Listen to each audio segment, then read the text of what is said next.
Hello and welcome to Story Mode, just another variety gaming channel on YouTube. Hello and welcome to a bit of a surprise stream, kind of. We have so much to talk about, but today is going to be a very fun, I'm sure very exciting live stream. I am recording this, basically. I'm live streaming and recording this for our wonderful Yule-Tide expansion slash super big patch release for the Durin's Folk campaign expansion DLC, along with that Yule-Tide DLC pack. So we're going to get into those details, but I do want to say hello to the Steam viewers. Hey guys, what's up? I am here as a VOD. I'm here as a recording. Unfortunately, I'm not live like my other friends on the page, but I am here for you. Just from the past. I am coming into the future to be here for you and share this fun new content. Anyways, hey Steamers, welcome to the stream. I hope you guys enjoy it while you are checking out the Steam homepage for special events like the patch release and the Yule-Tide DLC update. Anyways, hello Curse, welcome in. That's a greeting for my live chatters here today. Hello, good morning. It's so early. I'm so sorry. It's so early for you. Thank you for being here. Thank you also, by the way, to those watching on Steam. Hello and thank you for watching. Also, the YouTube VOD watchers, you guys that are going to catch this live stream as a recording as well, but just on YouTube, because maybe I just don't stream at a good time for you to catch live, or maybe you are just like, you know what, I'm checking this out for the first time and I'm just going to watch a video instead of having to deal with the stress of a live stream. Like, why do that? Anyways, hello to everyone, and thank you so much for the view. No matter who you are, no matter when you are, and no matter how you're taking in the content, I appreciate you being here. Yeah, this is a fun one. So we are going to be here for 4 hours. Buckle up. Buckle up and get excited. We're here for 4 hours, and we're going to have a lot of fun digging right into the updated Durin's Folk DLC. As well as the Yule-Tide updated pack as well. I keep saying that over and over again because I feel like I'm missing a step. Anyways, let's go ahead and officially talk about it. Available to you right now, you guys, is Return to Moria's Durin's Folk campaign expansion. It is available on all platforms for the game Return to Moria. And it just got a huge patch update, release, bug fix thing. That just happened yesterday.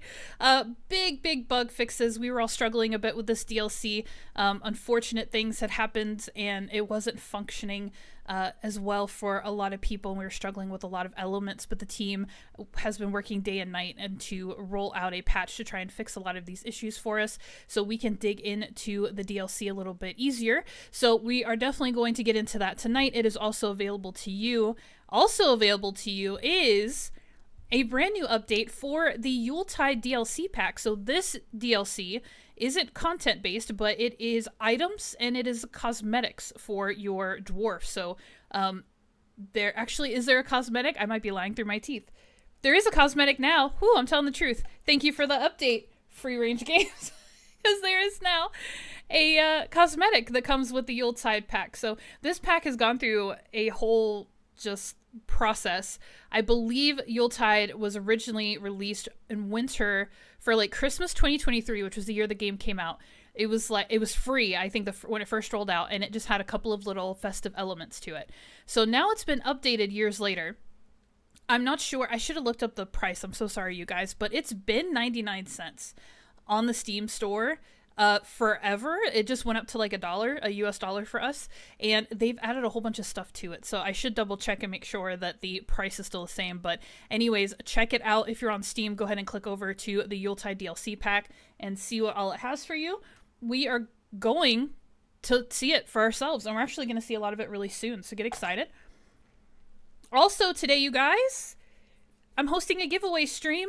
Get excited. We're going to give away 2 game keys. And I have some questions.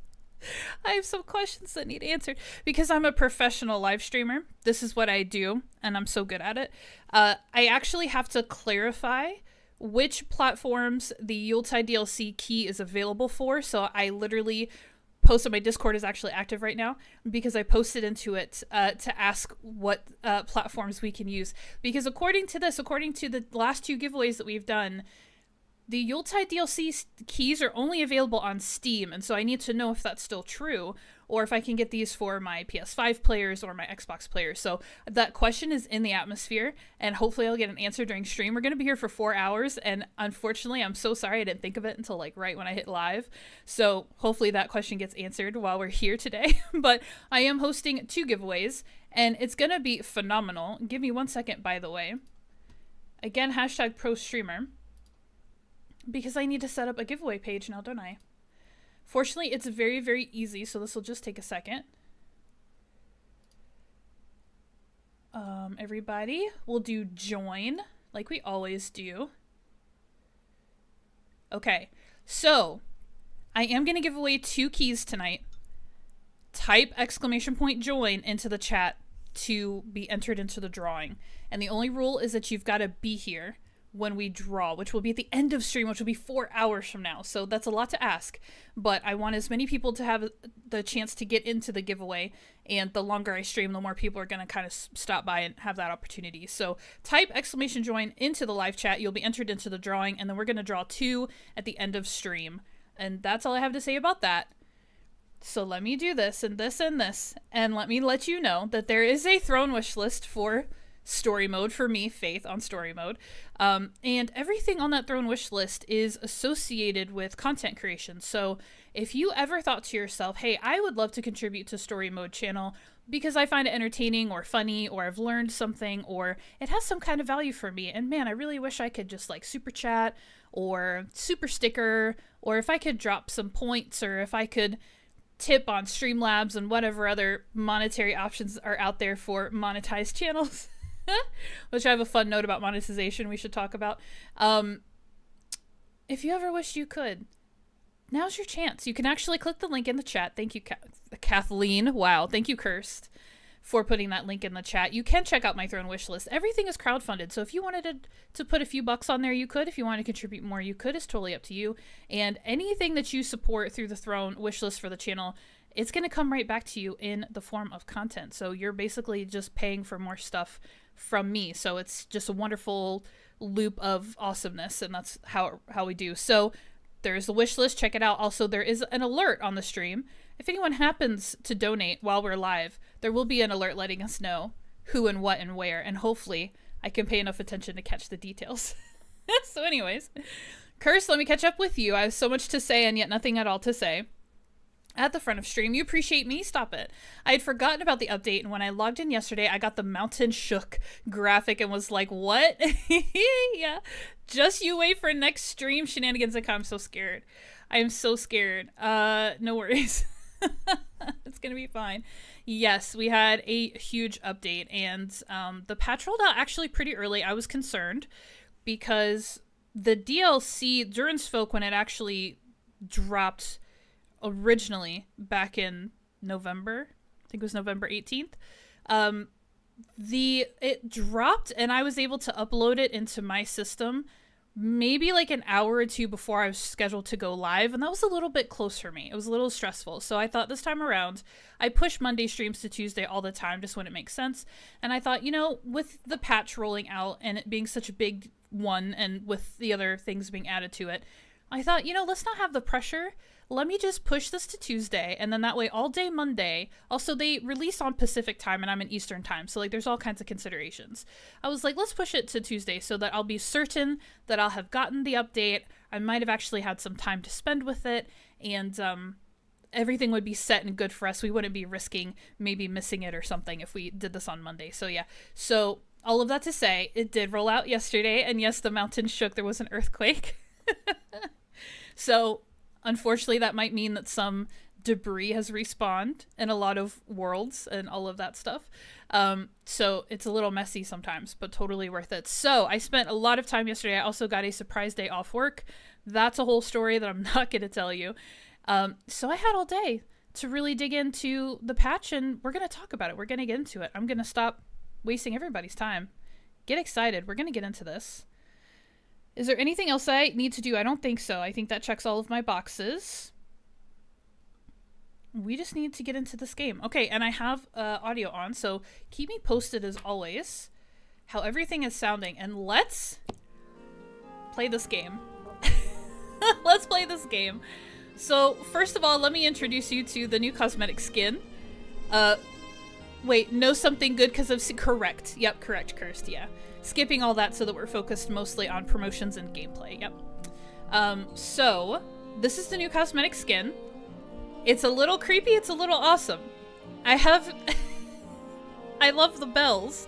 There's something about the bells on this leather coat tunic thing with the belt and the fur trim.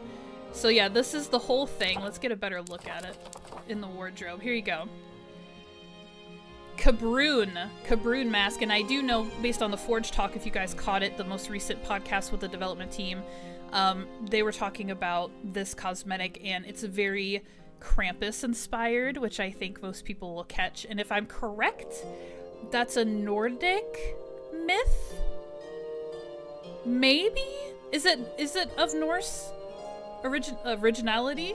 Origin? Origin is the word I'm looking for. Here am I mixing up my Northern European tribes. Anyways, hello Axebeard, welcome in. Isn't it so cool? The Bell Dragger. I didn't read any of the stuff, and we're gonna read some lore pieces today because we have 4 hours to kill, and also because I need to dig into some of the lore, because if I'm completely honest, the story elements of the DLC have left me very wanting. And I did see that in the patch notes they listed specifically that they added some lore like entries, like in that in the appendices section of your menu, so that you could actually kind of go. So I want to read a little bit. So we'll dig into the, what'd you call it, Axe? The bell? Wait, what? I can't read either. The Bell Dragger. Okay, we'll look into it. We'll look into it. Oh, thank you, Curse. Oh my god. Hey, everybody. Go check out Axebeard the 13th. Is that correct? Axebeard the 13th. If I've played enough Final Fantasies, I think that means 13. Go check out my friend Axebeard on YouTube and Twitch. It will also be streaming on the homepage for the event and all of that good stuff. Hey, Axe, welcome in. So sorry. I am so utterly unprepared for the stream, and it's such a problem because this is my Steam stream, and we're also going to be here for a really long time. So I am drinking coffee, but, like, I don't know what's going on. I don't know what's going on. It's going to be an adventure. We're going to discover all of this together. But anyway, Cabroon the Bell Dragger. We'll read about it. We'll read about it a little bit. That'll be fun.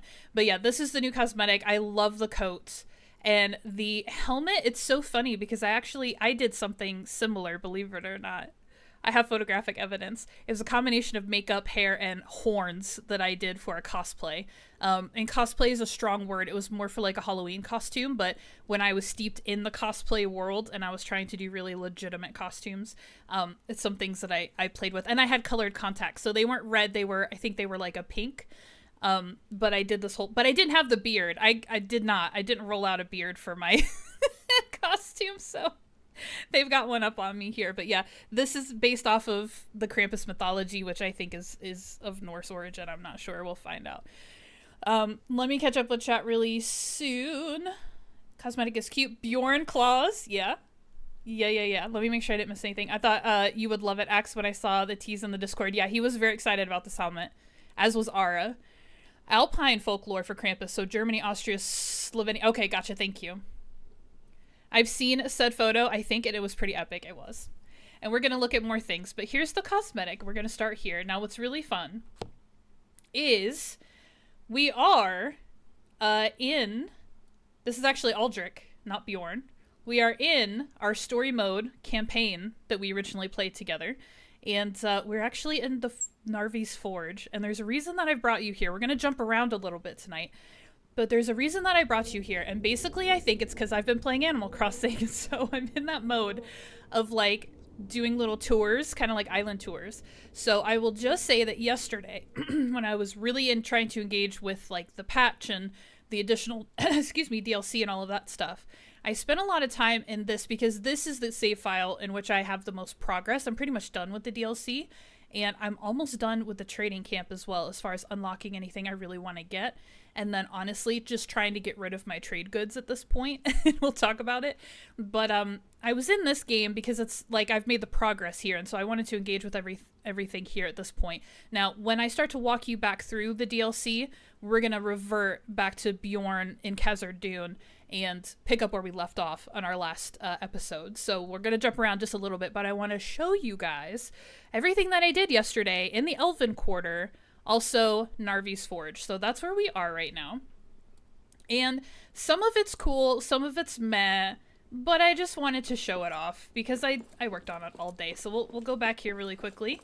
This is the first Great Forge that you interact with in campaign. And you come up here and you replace your pipe. And instead, I have fixed the stairs and I've made myself a little loft bedroom up here. So this is where I sleep, far, far away from those noisy NPCs. Oh, and check out the basket too, you guys. So this is just another pack, but it is a cosmetic. I'm trying to think where you... Crafting menu? Where did I craft this? At the loom?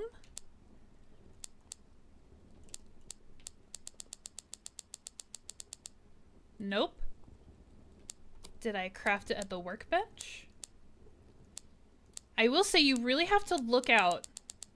Yeah, the Cabroon basket. Here it is. You really have to look out with the DLC because anything that you're going to want to craft for the Durin's Folk expansion is going to exist in your loom and in your workbench. And like up until now, you have not engaged with that much stuff. So the Cabroon basket, here it is. Get excited. You will notice one of the ingredients for crafting this is a holly cutting. So we're going to talk about holly cuttings. Get excited about that as well. But yeah, hey, the basket, check it out. It's real quirky. I don't know how I feel about it. I've wanted a nicer pack for a really long time, and I'm just going to settle for this like festive thing. That's a little basket. But yeah, that's my pack. So little loft bedroom.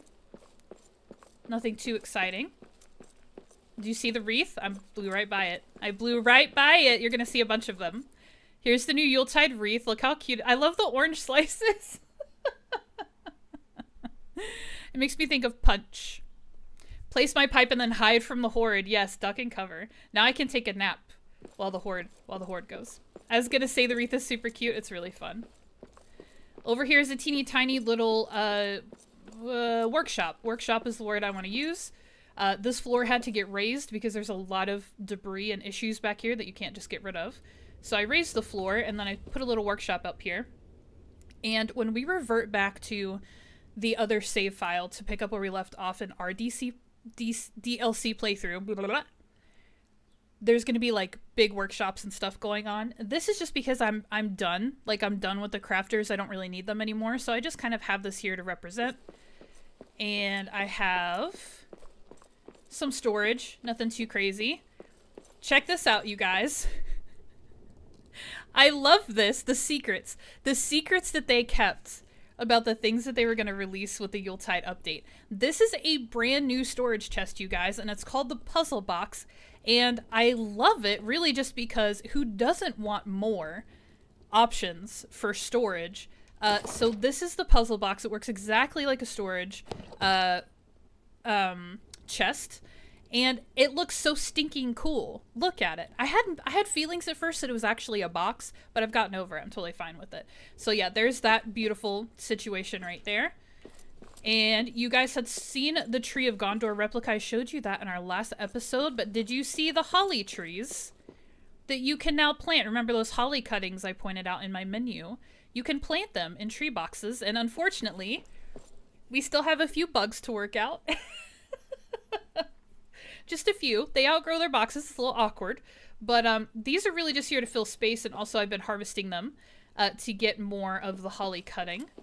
But let's come across here, and you guys will see, like, my storage extravaganza that's going on over here. So basically what I did here at Narvi's Forge is I built it out, and I cleaned it up, and I spread everything out, and I had a lot of fun doing it. And then I went ahead and right before the patch rolled out, and thank goodness, right before the patch rolled out, I ran to Lionheart's Grand Warehouse and Armory, which is a public server available to all players that you are able to go, it's like a treasure island if you're more familiar with Animal Crossing and you're here for that content. It's like a treasure island. Basically, you can go and you can collect infinite materials. Thank you, Cursed. And you can come, you can bring them back into your world. I highly recommend that you check out the video that Cursed is linking in my chat right now. It's a video that I made myself, telling you guys about the warehouse, how to access it, and also a few tips and tricks to keep your save file from hopefully getting damaged at all, because the warehouse world is made with mods, and mods can kind of wreak havoc in different world saves depending on what you have going on in your system. So there's a couple of like warnings for you to check out as well. So check out the warehouse. I basically did that. I went and I stalked myself from the warehouse right before the patch, and I will say, Axe might be able to answer this. After the patch rolled out, because it is another world save and it's made with mods and it's a very unique situation, I do think the warehouse was down yesterday after the patch rolled out, because their game has to update, and then their mods, the way that their mods interacted with the old version of the game before the patch, like all of that changes. Like so many things, like I'm just learning, being as close to this game as I am and being part of the promo team and kind of keeping tabs on development and stuff, I'm more aware of how crazy video games are. So I do know that the warehouse, it basically would need time to recover from the patch and like all of those systems to get updated, so the mods continue to work the way they're supposed to work in the new version of the game, so on and so forth. And if you're a gamer, you know all of this already, but last I knew the warehouse was actually down, the servers were actually down. But if you check out the Return to Moria Discord server, in the dedicated server list there in the Discord, you will find a channel for Lionheart's Grand Warehouse, and updates are happening in that channel. So join the RTM Discord if you haven't already. Definitely check it out. It's a great community, and there's so much good information in there about this game, and a lot of passionate people who care a lot about the lore and all of that other stuff. So the warehouse is essential. It might be down for a little bit because they're coping with the update, but it's a great resource, and that's what I went and I did. So heads up, 7-Up, everybody. This is technically a modded game because I have modded items that I got from the warehouse. So this is not a clean base game experience. What you're gonna see, a lot of these things I acquired in a very spicy way. I didn't actually get them out of my own world save, so just know that as well. Thank you, Cursed, you're the best mod ever. The server host just needed to upload the patch. It should be back up and running. I figured, I wasn't sure how all of that worked. But yeah, Axebeard with the facts. Okay, so here's my storage situation. I grabbed the Ilmaldris chest. Ilmaldris. So hard to say sometimes. I crafted a bunch of these. Unfortunate that they are a bit smaller. I think these are equal to the Elven chest as far as capacity goes. Maybe even the wooden chests are not quite as large as those puzzle boxes. They don't hold quite as much. But I went and made a bunch of these because they're new and exciting. And you saw the bed that I had up in my little loft. That was actually the Imaldris bed, and I just failed to point it out to you guys. I figured, Axe, the tree cuttings, I bet people are losing it. Like, how do I get I'm doing it the old-fashioned way. I'll show you guys. But yeah, so here's all my storage. So that's just items, and it's been fully stocked by the warehouse. Over here on this side, I built a bit of a kitchen, and I brought my cook from the Crossroads warehouse, and he never cleans up after himself. I brought my cook over here, and right now my cook is decked out in the kitchen apron and the cook's gill. I don't know what this hat is called, but basically my cook is decked out as a cook, fully clothed. That's the cosmetic for them. And set up this little kitchen. This hanging pot rack, this is an item that you can trade for in the trading post. And I just pulled out a couple of other elements, like the Brewmaster's tank. I forget what this is actually called, but I don't have a Brewmaster, but this is such a cute item, this keg with the mug, so I busted that out just for looks. And then this is also a Brewmaster item, the Brewmaster grain sack. Hey Kathleen, welcome in! So nice to see you! And yeah, so I just built out this little kitchen, of course, with meal tables, and then two of these, because dwarves and their ale. Speaking of which, let me get some ale going on this other one. Craft. Do it. Cool. So I've actually learned, I used to keep them both full. I'm learning to alternate. So when one of them runs, like, gets close to out, I start another one. And maybe that's obvious to smart people, but I wasn't really thinking about it. So I'm very excited to have figured out that system. So there that goes. There's their ale. There's their food. Because, yeah, I really like the Crossroads delving is still there. We might pop over to say hello. But, this is where the action is. This is where the action is now in Narvi's Forge. So Hello, this is a guard. Oh, Hello. Burglow. yes. So, just a dwarf walking around with a sword. Don't get nervous. I gave it to them. They're supposed to have it.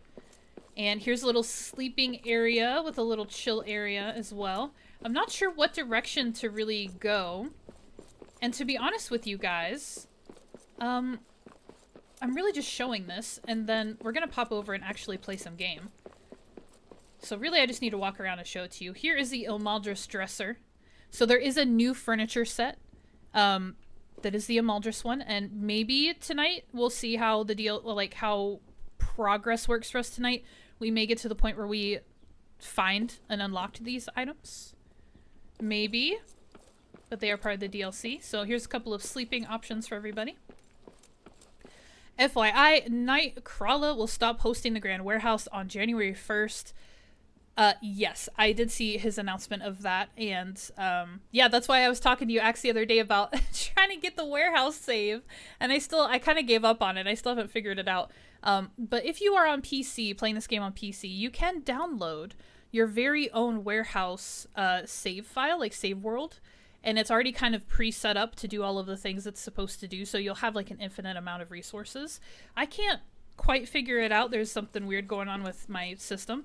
But you can do that. That is an option, so that's very cool. Yeah, Nightcrawler is retiring again, and I have all respect. I have all respect for Nightcrawler. All respect.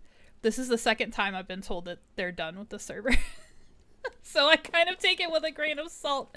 But yes, there are other players that are hosting it as well, so you are not out of luck. The warehouse will still be available, and again, if you're on PC, you can download your very own copy of the world save and have it on your own machine and in your own game whenever you want it, and that's something I highly recommend you do if you're on PC.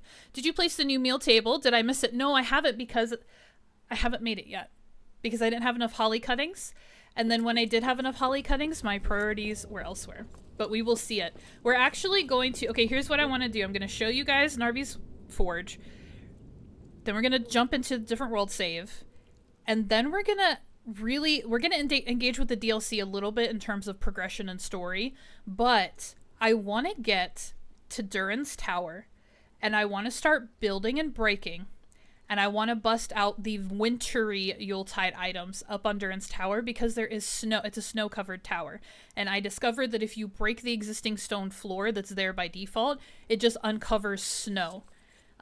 So I want to go up on Durin's tower and do like a Winter Wonderland build. We're going to build a little bit. We're going to play around with these new Yule-Tide items. And that's kind of the plan. So I've got a couple of points I want to hit. And again, we have hours. We have 3.5 hours to go. So hopefully we can get to everything. The first time he lost server hosting, this time he's choosing true or Atari. No, it's true, Axe. It's true. It's true. But I was talking to them, and it was the loss, the crash, or the server issue that he was having seemed like a good opportunity for him to tap out. But anyways, yes, we will miss Nightcrawler. All respect to Nightcrawler. Always appreciated. Love when Nightcrawler pops into the stream too to say hello. But yeah, so hopefully he gets a break. Okay, so this arch is a thing. Do you guys notice how much of a thing it is? How different this is from any other arch that you've ever seen in the game? I built it. I built it myself. It's actually really awkward and awkwardly placed, but it is here for a reason. And I'm trying to grow these holly trees on the other side of it. So I'm not sold on this arch, but this was like a big empty space. And I discovered that we could now get these ancient build recipes. We have new floors. We have blocks and archways. We don't have walls though, which is a little confusing. We do have gilded walls, which now that I think about it, can we flip these around to be regular walls if we want? Okay, that makes sense. That makes sense. I was missing the walls, but then I just thought about it when I opened it. And then there's some columns, a couple different things that you could do here. So not a ton of pieces, but some very cool pieces that are a little bit more ornate. And these pieces are actually introduced by the team. This is the marble, and there's a couple of other options. Like I said, we'll get into building. We'll get into it. But this was introduced by the team. These items are supposed to be more compatible with the Tower of Durin, that build, because I think players were going into that environment and they wanted to like repair slash build on what was already there, and none of our current build items really worked with the existing architecture, and so they released what they called these ancient build items, and you can get them from the merchant from Gondor. And then you have these items that are a little more designed, a little bit more like the Tower of Durin. So that is what it is, but it comes in granite, marble, and the, what's it called? Red sandstone. I'm right next to it. Red sandstone. So yeah, so there's a couple of different colors, a couple different materials, but a whole new build set, which is very, very exciting. So welcome to the Elven Delving. Hello, guardsman. This is what I've been working on all of yesterday, and I'm really, really happy with it. And it actually looks better from the other side. But holly trees everywhere. I put my delve stone right here in the middle. And I am obsessed, you guys, with the lighted holly tree. It is a massive piece, and it does not fit in most places. But I think it's stunning, and I love it, and I'm so excited about it. So I was like, how do I get these trees in here? Like, I have to make this work.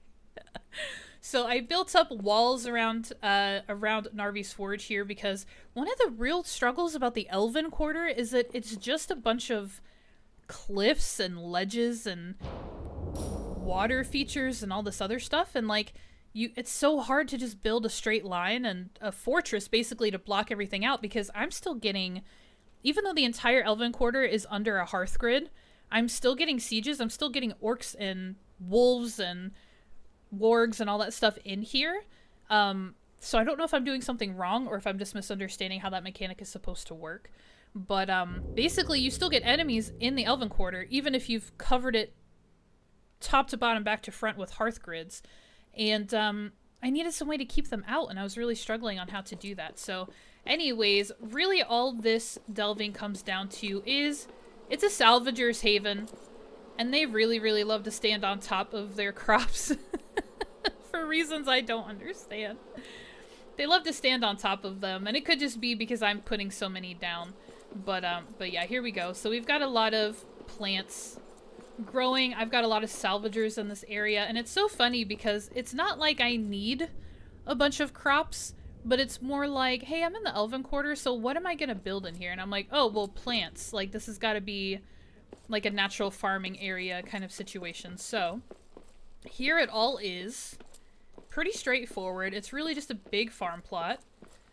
It got a little bit more decorative back here around this Elbereth statue because it's this weird oval shape, and it's very hard to build walls and doors and things like that. So I just filled it with a bunch of trees. Some of them have grown, some of them have not. But yeah, I'm just trying to turn this into like a big natural area. Just build off of what the Elven Quarter already is. And if we come out this side, I just want to say real quick though, how great do these walls look? These walls in this door. So this is the coastal marble, and this is, except for the door, this is all the stone building pieces. I never was a big fan of the stone walls, the stone floor, the stone pillar, any of that stuff in the gray color. In this white marble though, I am in love with it. I think the stone texture with the white is just so pretty, and then bringing it into the Elven Quarter and like wrapping it in all this natural like greenery and stuff, I think makes it pop so well. I love it. I'm obsessed. I'm actually quite obsessed with it. So here is my holly tree farm. So I dropped a bunch of the natural little dirt plot items for farming so that I could grow holly trees just out and about. Do I really have a dwarf sleeping? No, they're just stuck. They're just stuck. How do I help you? You're trying to protect me. Do I have to withdraw you? Which one is this? Vestine? Vestine? How do I help you? I'll withdraw you. We'll go back in a second. But yeah, so I planted a bunch of holly trees out here. And other than placing hearth grids, like I'll show you. Here's my yellow grid on the ground, all my yellow dots, so my lines. And then blocking the entrances, so I have adamant doors coming from the mines, and I also have one blocking from west gates.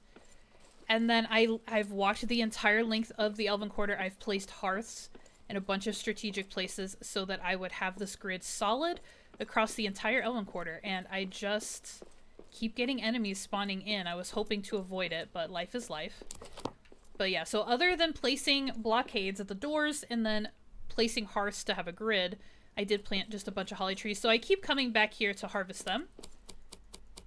Like so. And it looks like... Did it plant one again? No. It looks like I get 2 for 1. So it's not crazy lucrative. This is the old-fashioned way I mentioned that I'm getting my holly cuttings. So as we've seen in the menu already... Oh, I just planted one. That's fine. That's fine. I want to plant them anyway. Some of the new items for the Yule-Tide DLC pack that you want to make, you have to make with holly cuttings. And they're very similar to elven tree cuttings and new blossom tree cuttings, except the trick is, and this is so weird, and I wish I wasn't... I guess I could build out here, that's fine. I wish I wasn't out here to show you this. This is the weirdest thing. Okay, so I thought tree cutting, I'm gonna have to cut down trees to get it, right? Right, Curse. This is what I'm about to show you. Spoiler alert. By the way, I should have said at the front of stream, this stream's gonna be full of spoilers. I'm not gonna give away anything crazy, and I'm gonna respect the wishes of the team as far as promoting this game on my channel, but like, most things I'm just gonna show you, and if you don't want to be spoiled, just tune out. Just tune out of the stream, I understand. To get your very first holly cutting, you have to go into your workbench, and you have to go to materials, and you have to craft it. You have to craft it out of elven tree cuttings and cranberries. Isn't that crazy? I get it, because otherwise I think they would have to have built in an entirely new type of tree into the natural environment. I imagine that would be like insane amounts of work when they're really just trying to roll out a patch and then add the additional items. So like, instead of rewriting the whole game to accommodate a new tree species, you come over here and you craft. And so this is also a good resource because I have a ton of elven tree cuttings. Thank you, Lionheart's Grand Warehouse and Armory. And I have a ton of cranberries. So I could just craft a whole bunch of these. This takes forever though.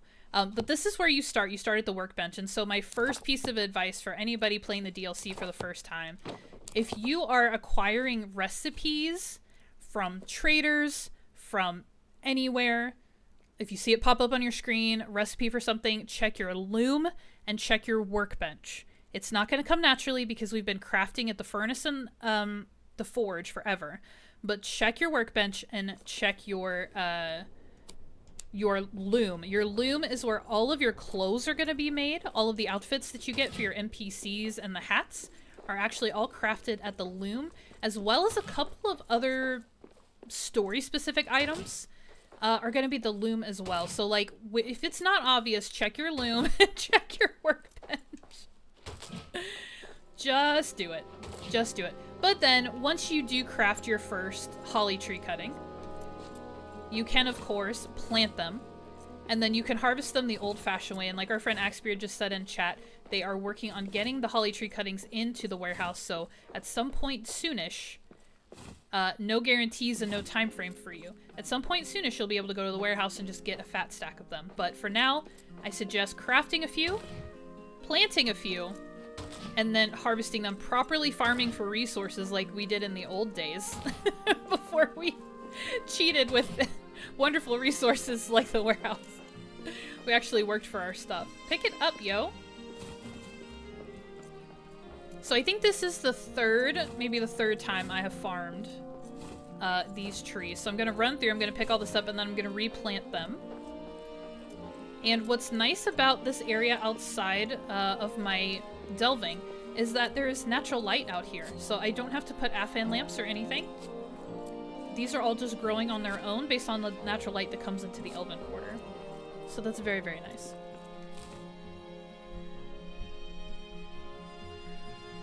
I was getting spawns in my Dwaro base area, even though there is 0 entrance points and the hearth grid covers the entire area. It was so weird. They do look cool. See? Where are you guys coming from? And like wolves, I'm actually not that upset about. It's when the orcs come through, and I'm like, no, no, no, no, no, no. Because the wolves still don't come into the base, so that's nice. I did find a way to close the base out completely, so we're pretty safe. But yeah, I was sad because it has worked for me.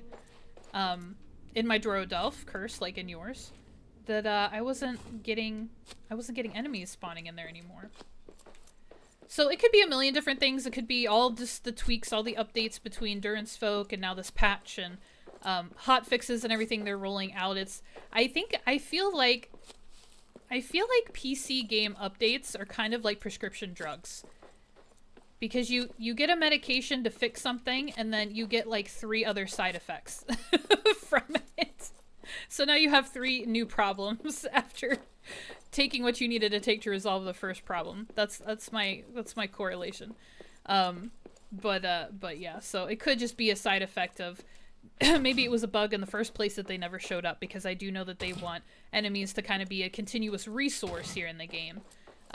So maybe it was actually a bug and they fixed it along with all these other bugs that enemies wouldn't spawn within a certain radius of a grid or something like that. So who knows? Who knows? Writing on a sticky note, check all crafting items and workbench and loom. Do it. It could be related to the update. I remember last time there was a big one, same thing. Yeah, I'm hoping once I get back from my leave, everything will be perfect. I know. We'll see. I have mixed feelings about the patch. Like I said, I played it all day yesterday, and we'll get into it. I'm kind of sorry. I need to, like, do this. I need to do this. We need to get out of here. Because that's the whole delving that I wanted to show you. That's it. That's it. I just need to replant my holly trees so I can keep farming them.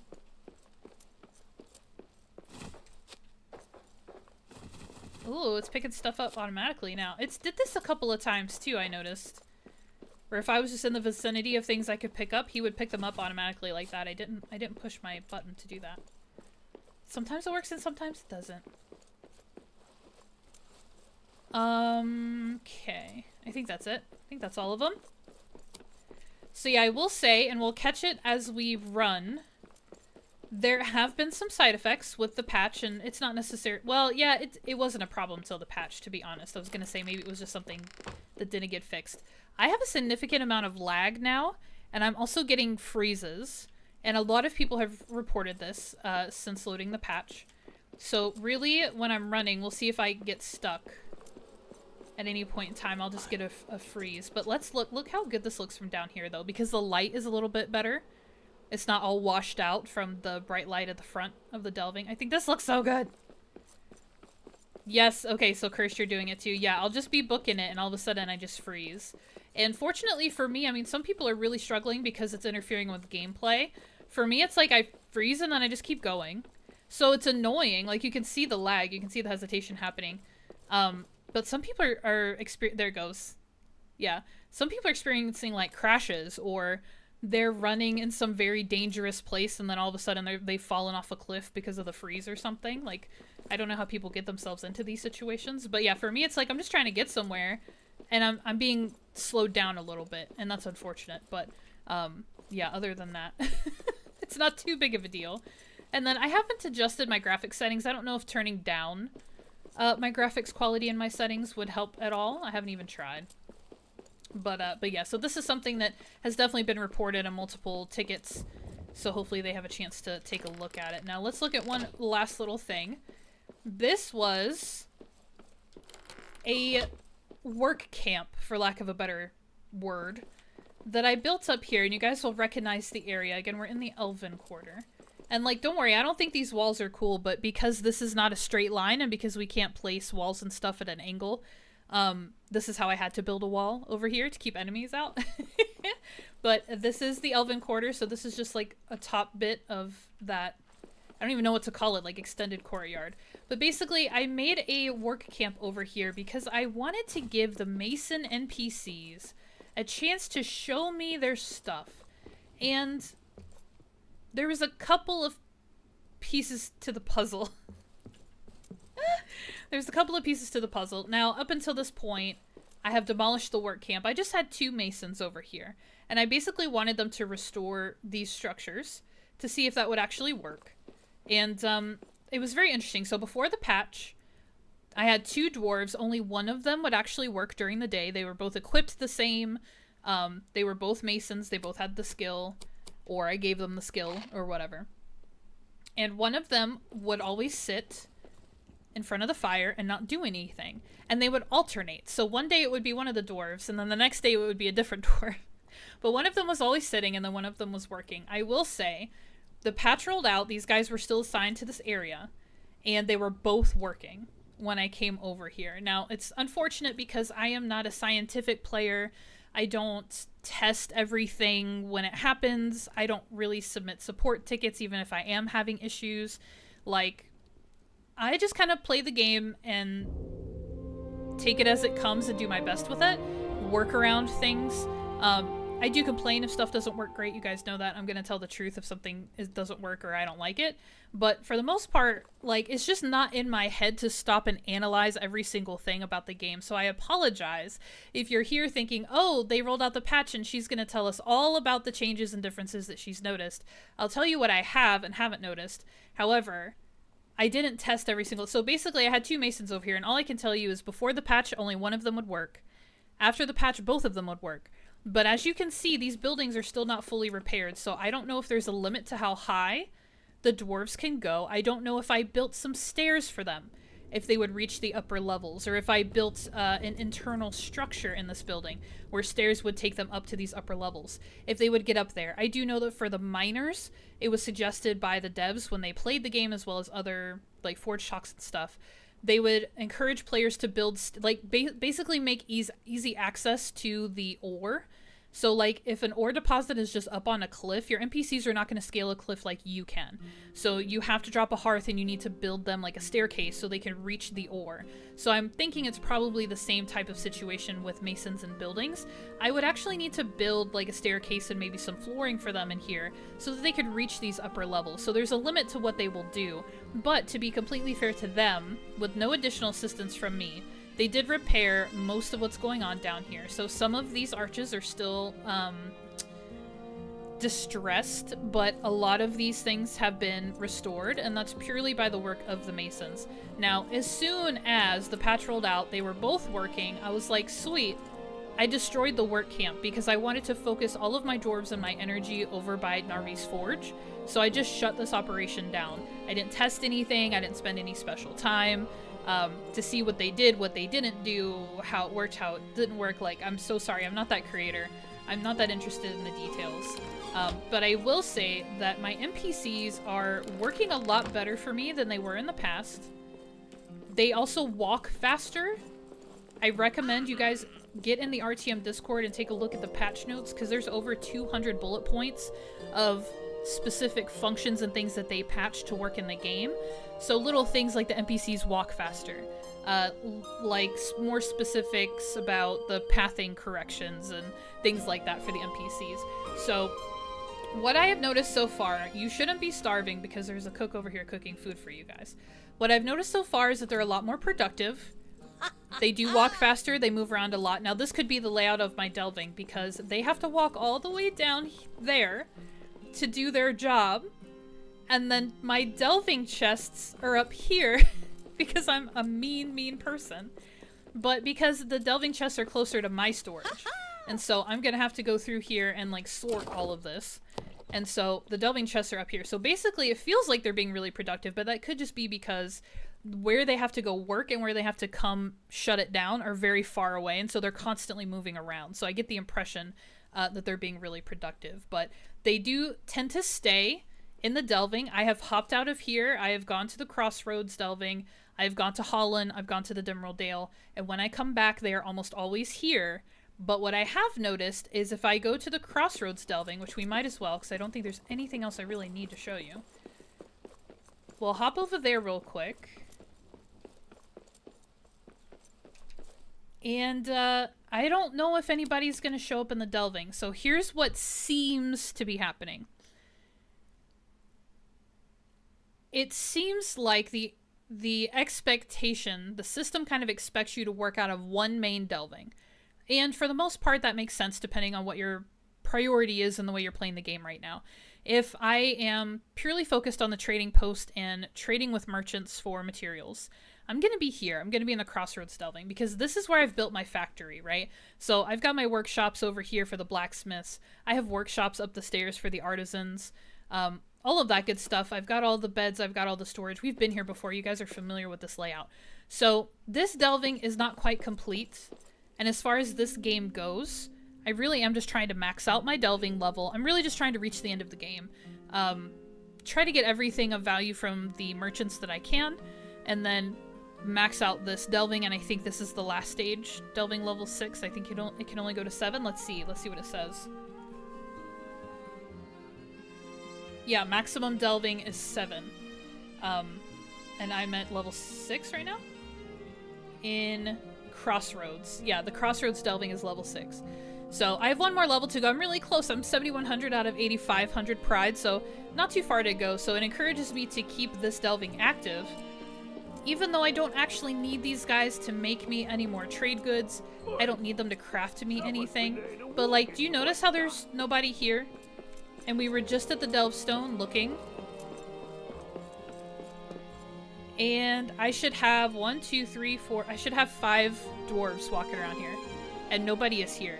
So this is what I'm noticing, is that if you are active within a particular delving and you're kind of spending a lot of time there, those NPCs will show up and they'll stick around. But if you stay away from a delving for a while, like I've been away from Crossroads for a while, I feel like it's like they do actually still vanish. And it's really unfortunate. Now, if you move them around, they will pop right back in. So if I withdrew and place these guys back in, that workaround seems to work almost every time now. But that still kind of defeats the purpose. It's like, they just need to be here, because I would love it. And my dream for this DLC, I'll just tell you what my dream is to establish delvings in like 4 major areas and have a mining delving, have a crafting delving, have a scavenger delving or whatever, like the one in the Elven Quarter. So that's one version of the delving that I want. I want something in the lower deeps for mining. Here in the Crossroads, I'll probably keep this for crafting, because there really is no reason not to. I'm going to upgrade the build a bit, though.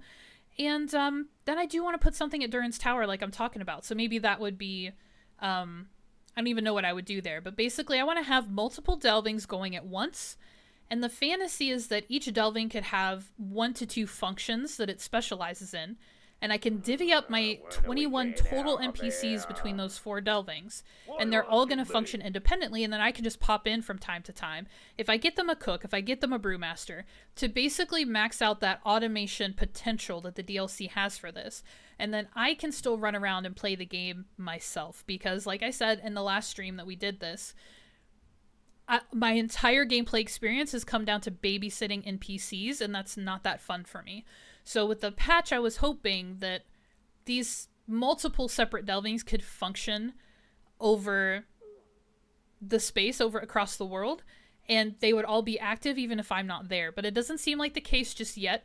Again, the team is very clear. Hey, we rolled out this big patch. We're trying to correct like the biggest issues that people are having. We're trying to fix storyline issues. We're trying to fix questing issues. We're trying to fix the expedition issues, which are big for everybody. And all of that. So I don't expect even this patch to make everything perfect. It might be a work in progress. This game, the base game, has been a work in progress.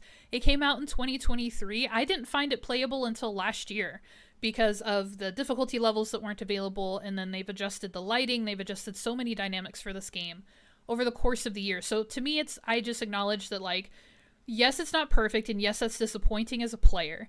This is an independent studio putting out a very small project in the grand scheme of video games and PC games. So I don't expect perfection. I want it, but I don't expect it. And I'm not particularly mad at the team or anything like that. I'm more just kind of like, oh, that's disappointing. I was hoping it would be like this, and it's not. So, you know, life goes on. And yes, the orcs are still very loud. But anyways, all of that being said, my dream of my separate delvings that are fully automated and just doing their own things still is not an option for me. I don't think with this patch. I don't think that they've been able to resolve enough issues to make all of that happen. So that's my observation. I haven't studied it. I haven't played for hours just seeing what happens, seeing who shows up, seeing what it takes to get them to show up. I'm not a beta tester. I'm not testing the game to see how it works. I'm just playing the game and letting you know how that goes. So I have no dwarves showing up in this delving, which is very disappointing because we were hoping the patch would fix that bug where the dwarves just go away. But if we went right back to the Elven Quarter they're going to be there. And I'm confident that they're going to be there. So that's still an improvement.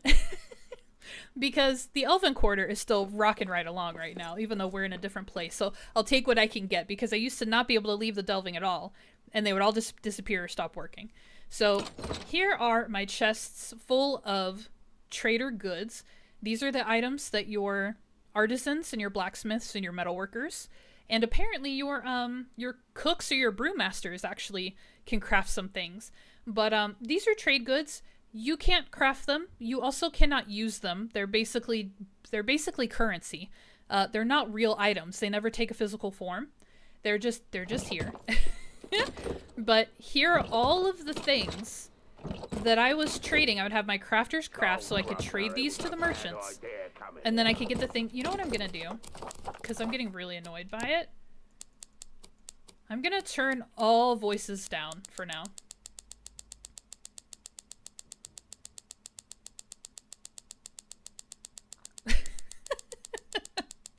Which, when I play the game, it's going to be like this, I think, from now on. I want to be able to hear my character's voice, but I'm so annoyed by the NPCs and the orcs just making noise all the time. So anyways, now we can hear the music and all the other sound effects, but no voices. Now that's going to be awkward when we start playing the DLC, because we might engage with some story, so I'll fix that, don't worry. But yeah, so these are all things that have been crafted, and some of them crafted without permission. Those are other bugs that are happening in the game. Why do I have Dwarven Histories in my pocket? Put these away. That's other stuff that's happening. So remember, the replacement cranks were coming out. And I have a bunch of those. Then this happened. Oh, it's not actually that many. But when I opened the delve chest and there was a bunch of frying pans in there, I was like, what in the world? What in the world? But yeah, so far I have not had crafters going since the patch. I don't know if they're still making the cranks or not. That's something that they, okay, Cursed. That's something that they said they were trying to fix, were the NPCs making things without permission or prompting. And, we'll see. I'm not testing all of this to see what works and what doesn't. I'm just playing it and taking note of what I take note of. So, those are all of my trade goods. So basically, even though the merchants don't have anything that I want anymore, I think the actually, no. I got what I wanted from the Shire merchant. I think the Blue Mountain trader is the only person that still has recipes that I want. So they're the only merchant that I'm actually working with still. But I have all these trade goods, and the only thing I can do with them is give them to merchants. So I'm gonna have to keep engaging with the trading post until I get rid of all of that stuff. So I've pretty much retired builders at this point. I've retired blacksmiths and artisans. I don't need anything else from the trading post, and I don't need any more things built. No monuments. I can't build more monuments. That's something that the people are absolutely asking for. Like, let us demolish these or move these. Let us build more than one of each. Like, please, please, please. So, like, here's a dwarf. As soon as I came back here, there's dwarves down there doing their job. These guys are still here and they're still active. So that's what I mean about, like, wherever the delving is that you're spending the most time, seems like the NPCs stick around, and that's a great improvement to what the situation was. But yeah, I'll go to some other delving and there's just nobody there, even though they're assigned to it. So one step at a time, I guess. One step at a time. Alrighty, so you've seen the cosmetic skin, you've seen the tree, you haven't seen everything. Let's get into... Oh, there's the freeze. There's the freezing. I feel bad because some people are really suffering from it. For me, it just kind of slows me down, which is not fun, but doesn't ruin my gaming experience. So I'm gonna be okay. Alright, let's get out of this world. Whew. And we're gonna grab Bjorn, and we're gonna go to Khazard Dûm.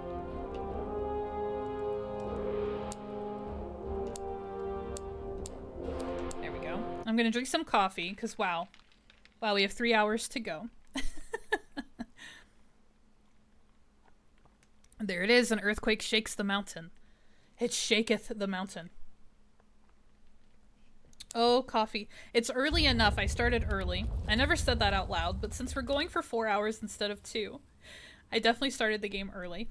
Okay, so The fact that it showed the earthquake means this is the first time that I've opened this world save with the patch active and the updates and all of that stuff.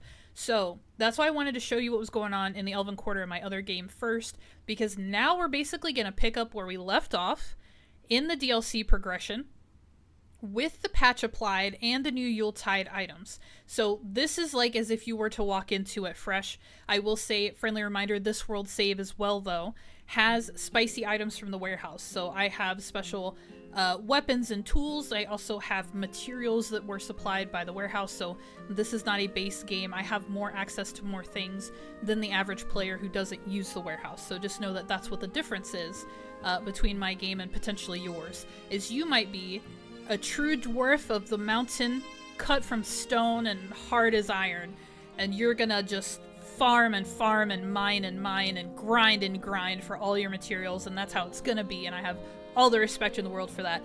I am not gonna play that way because I have the opportunity to get materials and just engage with them. But I will acknowledge all day that the grind is literally gameplay. That is content for the game, so there's nothing wrong or bad or foolish about that. That's literally what the game is built on, is the process. So I recognize it, but I've been given the opportunity to speed my process along a little bit, and that's my preference, so that's how I play. So yeah, we're gonna have some spicy items in this game as well, just so everybody knows. So essentially, I'm playing a modded game. Alrighty, so I've got my NPCs here. I think this is the only delving in Khazad-dûm, and this is Michael delving, and this is in the Westgate area, if you guys remember. So what do we have going on here? What time of day is it? It's the dark, so everybody's in bed, it looks like. I do kind of miss the Z's that would pop up in their little text bubbles to tell me that they're sleeping. That was kind of nice to be able to see that from afar, but now they have these text bubbles that allegedly tell you they need to talk or they have something to say, but like they don't. I mean, they do, they have their dialogue, but like their dialogue doesn't change. So I don't know, like they're not telling me anything that I don't know. Anyways, everybody's sleeping. It's pretty late. Let me clear the meal table. If I remember correctly, we are working on a monument. I've got to find it. Dude, why aren't you sleeping? Oh, this is Roar. This is the Wanderer. Do you guys remember? He wouldn't show up on our last episode. I went to the Dimmerald Dale and we talked to him, and he's like, I want to join your company. I've got a lot of experience in travel, and let me be a part of this. And I said, sure, why not? So he did not show up before, and now he's here, so I should be able to talk to him, and we should be able to unlock our expedition table. Words are very hard. Here's our delving stone, our delve stone. So let's see, let me just refresh my memory. So I've got 1, 2, 3. I have 3 builders. I believe I can have up to 4, so I want to make sure that I've equipped somebody else with a hammer. I have some salvagers. I have the Wanderer here. And like Uder, I don't know. I think we just hired him before we kind of dropped the DLC. So maybe he's somebody that I can turn into a builder. And then I've got a couple of dwarves that are withdrawn and just kind of hanging out. So that's what's going on. And then we're working on a monument here. The Pillar of Unuk Ain. And I need 60 volcanic glass and we can make this a reality. So that means we're going to have to go to the trading post and trade for volcanic glass. Dawn, huh? Okay. So there goes one of my salvagers. There go my builders. Okay, so the builders can't build until we get them the materials they need for that monument. So I probably should prioritize going to the trading post. Oh my gosh, hello everyone. Alright, where's my guy? Here you are. What are you? You have no skills. This is the no-skill dwarf. This is a blacksmith mallet, and a metalworker's stoking rod, and a cook's frying pan. I want to give him a builder's mallet, is what I want. I'm gonna double check and see if I have one or if I need to craft one. I don't know what any of this is. I'm so sorry, you guys. I mean, I'm not sorry, and I think it's really funny that I was like, oh, we're done with the DLC. I don't want to stream it like this. Not just that it was bugged, but that the way that the content was actually playing out, personally, I wasn't a big fan of, and not to say there's something wrong with the game, but I have particulars about things that I will stream and things that I won't stream, as far as how active I need them to be. So it was really just that. It was feeling like everything I did in this game was just going to take too long and be grindy, and that didn't sound fun for me for streaming specifically. So that is why I was going to be done with the DLC, but then, you know, I'm part of the promotional team, and I'm so thrilled and honored to be part of it. And so I really just, I need to keep showing up for that, and recording these wonderful streams for the Steam homepage for Return to Moria. So yeah, we're gonna be revisiting the game, and I know I've said that too. I've definitely told you guys, like, hey, we're gonna come back to it from time to time. But as far as playthroughs go, I'm kind of done with it. So this is a bit unexpected. I'm so glad I didn't delete anything. Oh, he won't accept it. He will not accept the hammer. Will he take a blacksmith? No. Okay. So a skillless dwarf is not a dwarf that you can just make do anything. So it looks like I'm gonna need to make him a hat and give him a skill via a piece of equipment. So we really do need to go to the trading post for so many reasons. Let's talk to Vor real quick. I want to see if I can get this table. He says, I will earn my keep. In my wanderings, I've come to discover the locations of resources that may be of great valuable. Okay. Drinking coffee. Hold on. Hold on, drinking coffee. So we can read. So we can word. I've come to discover the locations of resources that may be of great value to you. I say, could you lead an expedition to search for resources? He says, I'd be honored. First, we'll need an expedition table. From it, I can pinpoint locations based on what I've encountered. Also, you tell me you need, and I will scout for it. Ooh, that's a typo. That's not my fault. This one is not my fault. Also, you tell me you need, and I will scout for it. That's a typo in the dialogue, okay? Justified. Everyone struggles with words. Everybody. And I say, I will build you an expedition table. Okay, so we should have unlocked the recipe for an expedition table, and I think I wanted to put it... back here. Because these big open areas I need to save for monuments, and I also want to support the pathing of the NPCs. I don't want to block their way too much.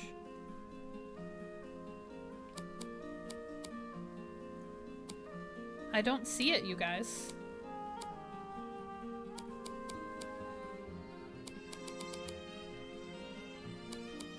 Where's my expedition table? Okay, hold on. We're not panicking. We're not panicking. Okay, DLC stuff. Yule-Tide stuff. Okay, let me talk to him again. What did I do wrong? I don't have the recipe. I can't build it. Hey. I will build you an expedition table. There it is. Okay, I just hit the wrong button. Alright. Mapping for adventure. Building plan found for an expedition map. Whoa, buddy. I was like, please, not again. Not again. Please let it work. Okay, there it is. Oh no, come back. The menu loves to jump around so much. Alright, here we go. We're gonna put an expedition map right here. Okay, so we did, in our last stream of the DLC, basically what happened was I got stuck here because Vor, or the Wanderer, however you want to call him, was not showing up here in my delving, and so we could not unlock this and we could not move forward in the DLC. So what we did was we jumped to the world where I did make progress, and I already kind of showed all of this to you. But you know what? I'm feeling generous, so we're gonna go in here and we're gonna do an expedition, okay? Just to show it to you, because I haven't done it here on my channel. I just showed you the table and kind of explained what it was. But let's go and actually do an expedition. Now, I wish I knew if I needed some... I need volcanic glass, but I don't think that's something I can go for here. So let's do... Ruby, coal, amethyst, iron, tinker. I'm trying to decide what resources I want. And I think I would prefer to do one of these 3-star ones just to take it easy on myself. I think that that's difficulty. I think there's 3 stars and 4 stars, and I think that's difficulty. But you know what? The only thing I feel like I really need is emeralds. So let's just do this. It'll be fine. All right, let's go. We're going on an expedition because I've never done it on stream before. So I'll show you guys what this is all about. And we can talk about how cool it is as a resource for materials. Somewhere in the Misty Mountains. A little unclear, a little unsure. We'll talk about why it's awesome. We'll talk about why I'm a little disappointed what expeditions turned out to be, because I thought they were going to be something a little bit different. But first, we're going to go talk to our guy, the Wanderer. He says, here we are, our first expedition. Make the most of it. We won't be back this way. Enter, get what you can. Once we have what we've come for, we'll return to the spot for our journey home. And I ask him, we find a place for a new home? And we find a place for a new home? I don't understand that question.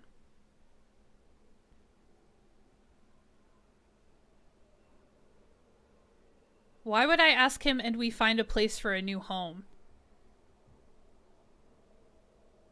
This isn't something for me to get stuck on, but I'm really stuck on it right now. Because I don't understand that statement. I don't need a new home. We have Khazad-dûm. We have Khazad-dûm. We have Moria. That's our home. Okay.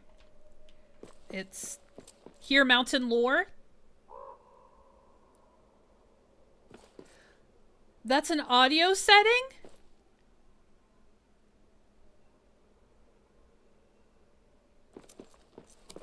Wait. So it just... Is it ambient noise? It just sounded like a bird call or something. Prime location to begin a new expedition. Alright, so this is what it looks like when you come up to an expedition. They all kind of look like this. And the entrances, kind of like with campaigns, they're going to be a little bit different based on your seed. So you can see up here, we could climb our way up into that ore up there. That looks maybe like precious gems or something. But we do have an ore deposit right here in the front of silver and granite. So if I was looking for granite and or silver, that would be a reason to choose this particular expedition. And here is my resource. Now I will say that here on the outside of the entrance, I'm pretty sure there's no enemies. Welcome back, Cursed. I'm pretty sure there's no enemies, so you can just go to town, you can sing songs, you can do whatever. And then I just remembered to you guys that I turned all the voices down. So that might be why I wasn't hearing anything. I also can't hear him sing. Which I wish I could say hurt my feelings, but it does kind of nice. Yeah, I'm probably going to play with no voices for the rest of my life. Anyway, let's go back down to the Wanderer. Let me turn voices back up, and I want to see if he actually says something. Because do you guys see Mountain Lore is a bar. It's like a status bar down here in the bottom left. So I feel like I'm supposed to be hearing something, and I feel like maybe he's supposed to be talking to me while this bar is full. So I don't know. Let's fix our settings. Let's fix it. Cursed, I know.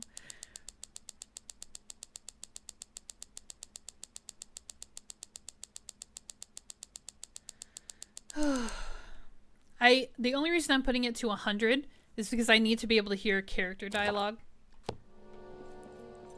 Are you talking? Already heard. Hey.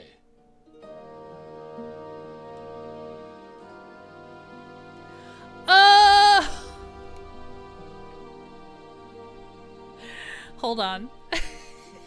Pro gamer. Hashtag pro gamer. Oh no, I went through the whole dial. No! Okay, can I come? Gosh darn it. I'm so sorry, you guys. Okay, here's what happened. Here's what happened. He had a command that said talk. He said, here's our first expedition, yada yada yada. And then I got all hung up on that question, right? Where I said, and we find a new home, question mark. So I should have continued to hit A, and it would have walked me through dialogue, which I just popped through really quickly upon talking to him a second time, and now that option is gone. So I can't get that dialogue back, I'm so sorry. But basically, my character was saying, oh, can we build here? like in an expedition. So this is basically the dev team telling everybody straight out, no, you cannot build here, no, you cannot craft here. That is not what the expedition is for. These little mini campaigns are strictly for collecting resources, and that includes fighting enemies, because enemies drop resources now. So this is let's talk about why expeditions are great. You can harvest every kind of ore, you can harvest every kind of gem, you can harvest every kind of material that's mining associated. I don't know if you can pick up, I don't think there's going to be any trees, like, which you don't need any more resources for trees. You don't need, like the trees regrow in the base game. So this is more resources that if you're playing a clean campaign or sandbox and you come to you've literally collected every ore, every bedding material, everything you can draw from the mountain, and you're in your game, and you've beaten every enemy. So you've beaten every troll, they don't respawn. You've beaten every mid boss, you've beaten the main boss, and there's certain materials that you get from fighting certain enemies, right? So this is a big answer to the question with the Orc Hunter DLC pack, where we needed to collect literally bones and skulls and hide and all this other stuff from very specific enemies that no longer spawned in the game. Expeditions is the answer to that as well. Not only these exorbitant amounts of materials that the merchants ask for, but here when you're fighting enemies too, you can fight as many enemies as you want. You can have as many expeditions as you want, and you can collect those trophies. So basically, the expeditions are the team's answer to the finite resources in the game. We're gonna incorporate this new mechanic where you can travel to different locations, and you basically have an infinite resource of materials now because we've added this new mechanic. So expeditions are brilliant. They're a wonderful solution to very real problems for a lot of people in game, because to gather more resources at that point, once you've beaten your campaign, for instance, and you've killed every main boss that you need to get something from, and you've squeezed every resource you can out of your mountain, you're like, okay, what do I do now? So most people would start a separate world, a separate campaign, a separate sandbox, and go continue to mine and continue to do, like, in a different world save. Expeditions have eliminated you having to do that much work and having that many save files. You can just come to an expedition and get what you need. So anyway, I digress, you guys get it. That's what's great about expeditions. And they serve a very real function, and I think it's a wonderful answer to a lot of people who are like, I don't have enough materials in the game, and instead of changing the base game, they're like, you know what? We're just going to give you a means to gather more resources than just your mountain alone. Genius. What I thought expeditions were going to be... that's the pros. The cons are, what I personally thought expeditions were going to be were actually like little campaigns. And I thought there would be enough progression to them that I could stream expeditions like as a source of content. So once we'd gotten through the main campaign, I was thinking that like I could go on an expedition and there would be some kind of little mission, like an objective or two maybe. Nothing crazy, nothing huge, because I realized it's supposed to be a small thing. But yeah, I thought I could like just make live streams out of expeditions, but these are literally, as you're going to see, these are literally little one-off battles. It's like basically going to a troll cave, beating the troll, taking the resources out of the cave, and that's it. Like there's not a lot of places to go, there's not a lot of stuff to do. So this is not a content making mechanic. This is definitely a materials, like a resource mechanic, which I think is great, but that's just not what I thought it was gonna be. So that's why I'm disappointed as a person, not even as a player, but as a person who streams, because I don't want to do building streams, and we've talked about that a million times. So I was like, oh, well, I can do expeditions, and that'll give me more RTM content, and I can just do that, like, as a form of content. Like, no, not quite. So, a little disappointing for me, but a genius thing for the team to come up with to solve a lot of problems. So as you can see, there are a ton of orcs in here. These are shadow orcs. These guys are very tough. I am using a special item from the warehouse called Glamdring. It has recently been reduced to Dev Sword, but it was originally called Glamdring, which is the name of Gandalf's sword. And it's a one-hit kill weapon, so I'm tagging all of these guys with one hit. And the reason I can do that is because I have a spicy sword. So this is not the mithril sword you get at the end of campaign. You do not have a weapon like this in base game. You have to go out of your way to get it. Oh my gosh. Okay. Oh, let's destroy these poison mushrooms because we can. Oh, it makes me so happy. It makes me so happy. But also voices can be very low no matter what. Your cheese is low? It is. Are you freaking out? Are you freaking out? Is it freaking you out? Hey buddy, you're stuck in a wall. Not anymore. And you know what? I need to check. Because I heard someone say that the gems that are listed in the expeditions are actually going to be in these chests. Okay, so this says... What does this say? I don't know what this says. This chest has ore in it. I'm surprised to see ore. I assumed it would have been any gems that were listed on this expedition. Because I can mine for ore, so that's kind of funny that that's in the chest. What's in this chest? Okay, here we go. Here's gems. 11 emeralds. We needed like 210, remember? That's not enough. That's not enough. How many outposts were there? My goodness. Excuse me. More iron ore. I really don't need this. I really don't need this. There it goes. Now I'll eat. She says LOL. No. There we go. I'll have some lembas for you. Alright, and do you see the little map in the top left corner? Can I look at my map in here, by the way? I can. I don't engage with the map at all anymore. I've given up on it. I cannot interpret the new map. I can't do it. But anyway, here's the location where we are. And so you can see there's a little entrance over here. So we'll see what's down here. Maybe more emeralds. Oh, it's the river elements. Are those parsnips? I'm not very excited about parsnips. So I imagine there's ore back here. Yep, there's more iron.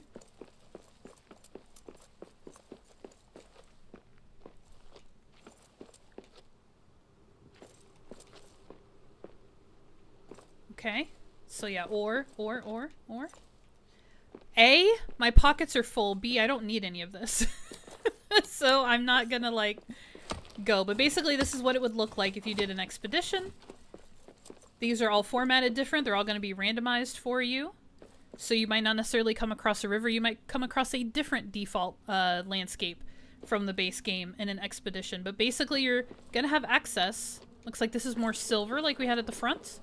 Silver and granite. So if I needed granite, which I do a lot, and generally speaking, you can come here and harvest your granite. There's a lot of little rooms here, but it seems like it's gonna pretty much just be a bunch of entrances onto the river and a bunch of ore for you. And all the enemies are right there in the front. So, like, that's it, guys. It's these little contained, places you can go and things you can do. Now, what's tricky is I have to go back to the front to get out of here. I can't teleport out of here. Did you guys hear that? That was creepy as heck. I want to know what this little divot is. I'm just exploring. Oh! Is this a first stage tube? What is this? This is such a maze. Oh my gosh. Oh, I hear wolves. This is so confusing. I was gonna open all of the... Is there something good? I'm trying to give this a chance. I'm trying to figure out. Oh. Oh, there it is. A troll. Did he see us? Okay. We'll fight a troll. Sure. Sure. Okay. Was he the one making that noise? That, like, groan? It was like, roar. Was that you? Oh, there's a drake? What's up, you guys? Fighting? Why are we always fighting? The violence. Violence is not the answer. My full pockets. Gotta curse my full pockets. So yeah, tons of iron in here. That's very fun. So yeah, if I needed the ore, it'd be so exciting. You can see all of the things. Now, how the heck do I get out of here? Because we gotta make our way back to the front to leave. Oh, more dudes. Cool. I'm so glad. So glad I have my dev sword. Ha! This one's done in. So yeah, can you imagine, like, everybody, like, when we got the Orc Hunter DLC, and they're like, oh, I already beat my campaign, and, like, none of these orcs and drakes and stuff are showing up because I've already beaten them all. Problem solved. Problem solved with expeditions. I can't pick up the key to do the thing. I've also found, so remember how I showed you all those replacement cranks? I just saw, I think it was Miss Kasumi in the Discord. I just saw this. They have been bringing their extra mats that they don't need or want, dropping, like, carrying them into an expedition and dropping them in here and then leaving. Like, this is basically a dump world. And it was so funny because I'm like, that's kind of genius, actually. That's pretty genius, I'm not gonna lie. To get rid of things, because you can't really, in the game, there's not really a good place to throw your trash away, or you can't sell it. I think that would actually be a really cool thing if they introduced being able to just sell kind of anything in the game to traders, even if it's just for a small amount of something. I mean, maybe gold coins or something. Because I know the whole trade system is a barter system, and that's the point of it. So you don't want to have a currency. Like, a currency wouldn't actually make any sense based on how they've established the trading post. But I have so much stuff I don't need. And I just have to chuck it or just put it in a chest and try to forget about it. But yeah, Miss Kasumi is bringing unwanted items and dumping them in expeditions and then just leaving. And I'm like, that's so smart. That's so smart. I personally have found yeeting things off the top of the Tower of Durin is highly satisfying and also very effective for getting rid of things you don't want. Okay, I want to pick up these gems. So I don't need this orcish key. It's not going to serve any purpose for me outside of this expedition, so I'll drop that. See what I can pick up of this. Get to work. No, it's fine. It's fine. Smart idea, I know, I love it. Like, that's so clever. Alright, how in the world? I'm trying to backtrack, but like all of these entrances look the same, so I'm gonna go based on the map in my top left corner and see if I can find my way back to the entrance.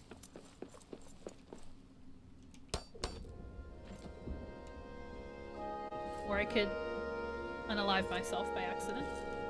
Also an option.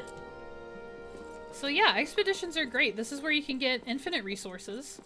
And it is also an answer to kind of the end of the game. Like, once you've explored every area in your campaign or in your sandbox and it all just starts to seem kind of boring and repetitive, I mean, you can come on an expedition and you can basically just continue to explore and have that element of the game to you as well. Now, these areas are going to be familiar, so if you needed something brand new and unique, maybe that doesn't solve that for you. But I think just having places to go to explore that you can still collect from, I think answers a lot of wants from the community from this game. Alright. So yeah, his dialogue was all about, hey, you're here for 2 seconds, you can't build, you can't craft, we're just here to get resources and then go home. So he's here, but we actually go to the map stone to get back. So you're going to be tempted to talk to him to try to get back, but you go to the map stone to do it. Just FYI. Just FYI. I skipped all his dialogue because I'm so bad at this. That's the downside. So I don't love to play stuff for the first time on stream. I like to know what I'm doing. But once I do play something, I get familiar enough with it that I forget like what's important to point out. So there are flaws in my processes. I admit it. I admit it. I admit it. All right. So that's an expedition. And gosh, I don't know where to put anything. I don't know where anything is in this base. I walked away from it. You know what? It's not labeled either. Oh, I love the lag. I love it. I love it. I love it. I love it. I'm gonna do my favorite thing. I can't use the puzzle box? I don't have the materials for it.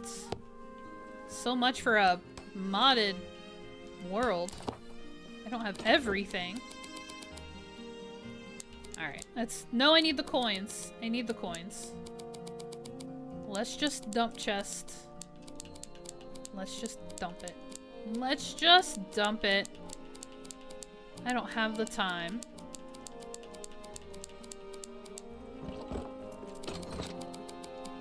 I can always organize it later. Side note, you guys, if you want to assign a mason, you just give them a hammer, like this adamant hammer. So they don't have a special tool, you just give them your repair hammer, or you can make them one and keep yours. That's what a mason, that's how you equip a mason. And you still put it in the armor slot.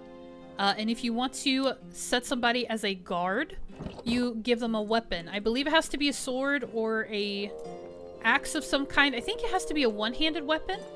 That might not be true. That's what my heart is telling me. They can't do crossbows. Well, they can't do bows in general. But I give all my guys the what's it called? The Rachnemon or whatever, the mithril sword, the one-handed sword.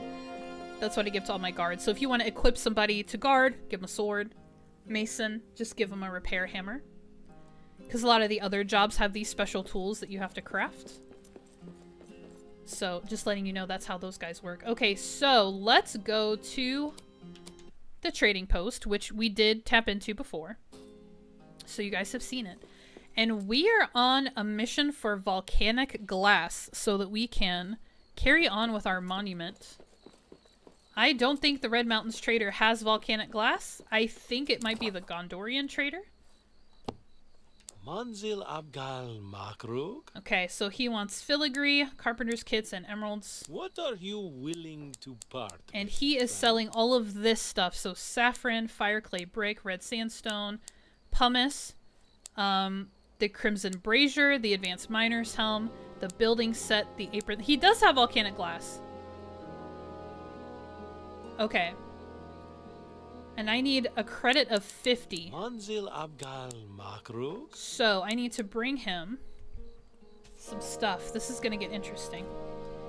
I'm going to bring him some stuff. I'm going to write it down though. This is how I do. I have a little notepad on my I have multiple notepads on my desk. I go to the trading post, I talk to every merchant available, and I write down what they want and how much of it they want. So I really wish, and I kind of could, I really wish that I could just hop back to my other world save where I have all these trade goods already made, but that would defeat the purpose of this stream. Defeat the purpose. I'm supposed to show you things. Okay. So I need 6 filigree, I need 4 carpenter's kits, and I need 210 emeralds, but I can bring him clumps of 30. And that's fine. And he has some volcanic glass, so that's what we need.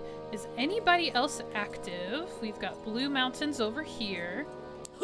Perhaps we can trade. I'm really only after volcanic glass at the moment. But the Blue Mountains trader has the coastal marble building set, a couple of recipes for garb, all of that good stuff. And you will Perhaps need we can trade. shell to build with coastal marble. You need shell. Spoiler alert. You're gonna have to get that. Oh, and I just saw true quartz. Wait. So this is something that they Perhaps we can fixed. trade. This is so funny to me because I think there's a ton of true quartz in the game based on like the lower deeps and everything around it. And then after the lower deeps, you continue like in the Red Horn lode, all of that. You continue to find true quartz everywhere. But people were saying with the DLC, they couldn't get their hands on enough true quartz in the game. And I guess also in expeditions, maybe expeditions don't offer it or just not enough of it. And so this was one of the bug fixes. It wasn't even a bug, but this is one of the fixes they brought in with the patch, was to make true quartz more available. But can you imagine like running out of true quartz even in a base game? There's so much of it. I just take it for granted that you would never run out. But apparently it's a big deal for a lot of people. Let's talk to the Shire I'm trader. looking for fine dwarven craftsmanship. They are offering all of this good stuff. The cookware display pans, the meat hat recipe, the kitchen apron recipe, a couple of new seeds. We've seen these in my other world as well. So a little bit of a weird progression here because some of the stuff we've seen before. Dwarven craftsmanship. Oh, and you know what? Traveler's gear. I'm actually going to engage with this because something was busted with the traveler's gear. Not really the item, but the what you needed to craft it with was a problem. So we need heartstones. Seems crazy because it regrows too. Yeah, it respawns, doesn't it? That was something else that they said. Hearthstone, not Hearthstone. I can't read. In the patch was that they said that they fixed the pumice. I guess to respawn more, because I noticed that too. That once I went through the Red Horn and harvested that pumice down there, I couldn't, every time I went back, days and days and days would pass and it would never respawn. And fortunately you can trade for it, and then doubly fortunately, or ultimately fortunately, they got it in the warehouse, so I was able to get my pumice stone from there. But you need to make a lot of that mirrored silver that we used to make that mirror beforehand. So you need a lot of pumice. But anyway, they said they fixed it.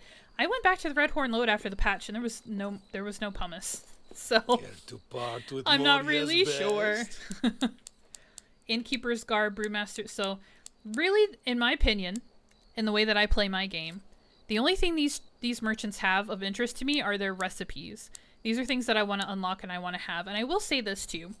So Innkeeper's Garb, what are the jobs we have? We have a cook, we have a brewmaster, we have a mason, we have a blacksmith, we have an artisan, we have a miner, salvager, guard. Am I missing any? So that's 8. That's 8 different jobs for these NPCs. They didn't put outfits in here for those jobs. I don't have an innkeeper, okay? Why are you giving me an innkeeper's guard? So, and then they have a description. So, an outfit for those who serve ale and tend to travelers. So you could argue that this is the brewmaster's outfit, but they have a couple of different variations. They have a merchant's outfit. I'm like, I don't have a merchant NPC. Maybe it's just a fun outfit for you.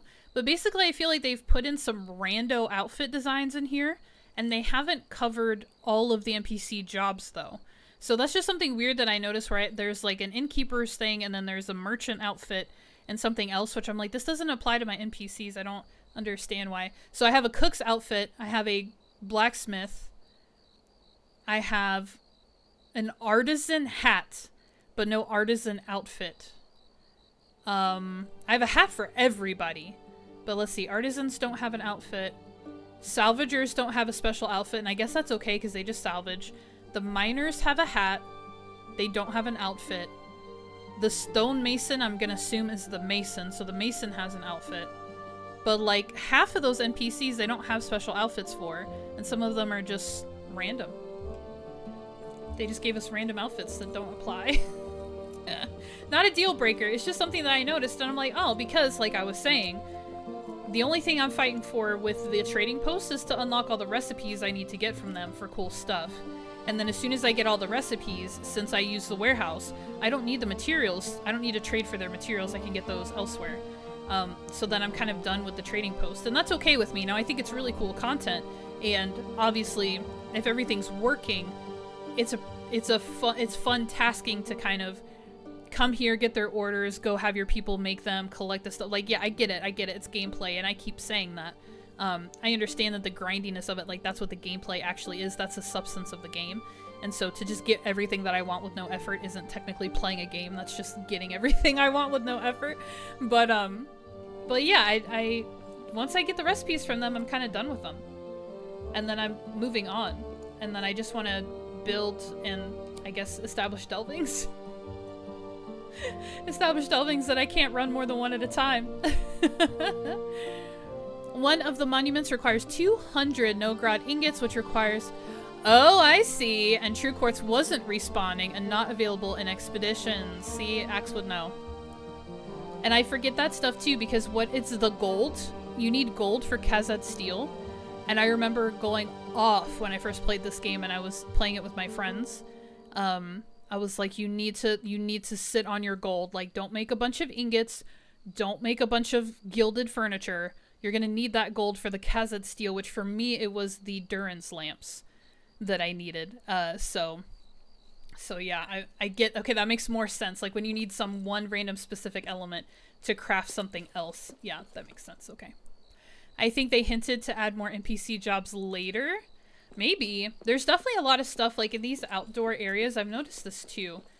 And I could be missing something again because A, I'm not like a super player, and B, I don't test everything and investigate everything, so I might have just missed something.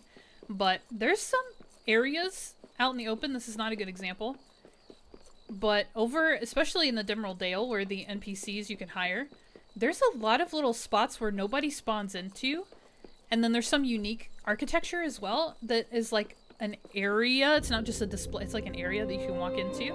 And I'm like, what's supposed to go here? I feel like something's supposed to go here. So I'm wondering if that's foreshadowing of like additional content and stuff too. Okay, Michael Delving, here we go. I'm starving again. Poor Curse is probably freaking out. Oh, and you guys don't have a cook. Are you all starving too? Well. I can make you food if you're hungry. Okay, what did we do? We unlocked some things. Now here's the problem. Yeah, the Wanderer would like some food. Here's the problem. I need some dwarves to make some stuff. Which means a couple of things. And you know what? I'm gonna look at my workbench. I'm gonna do what I told you guys to do. I'm gonna look at my loom and my workbench, and I'm gonna see what I have. I have nothing at all. Okay, so in my loom, I have no outfit recipes, no hats, no outfits. This is early DLC. And then over here on the workbench, this should be the orders tab that I told you guys about before. So here's all of the goods that I need to craft for those merchants. And I need artisans to do it because they're on the workbench. So we need to hire some artisans, basically is the point of things. But I also don't have enough coastal marble to make these runic hearthstones. So ideally we could go get some coastal marble, but we have to trade for that as well. So this is, it gets steeped, it gets layer upon layer upon layer. And you've got to go in and get it done. But, natural fiber, there it is. That makes me happy.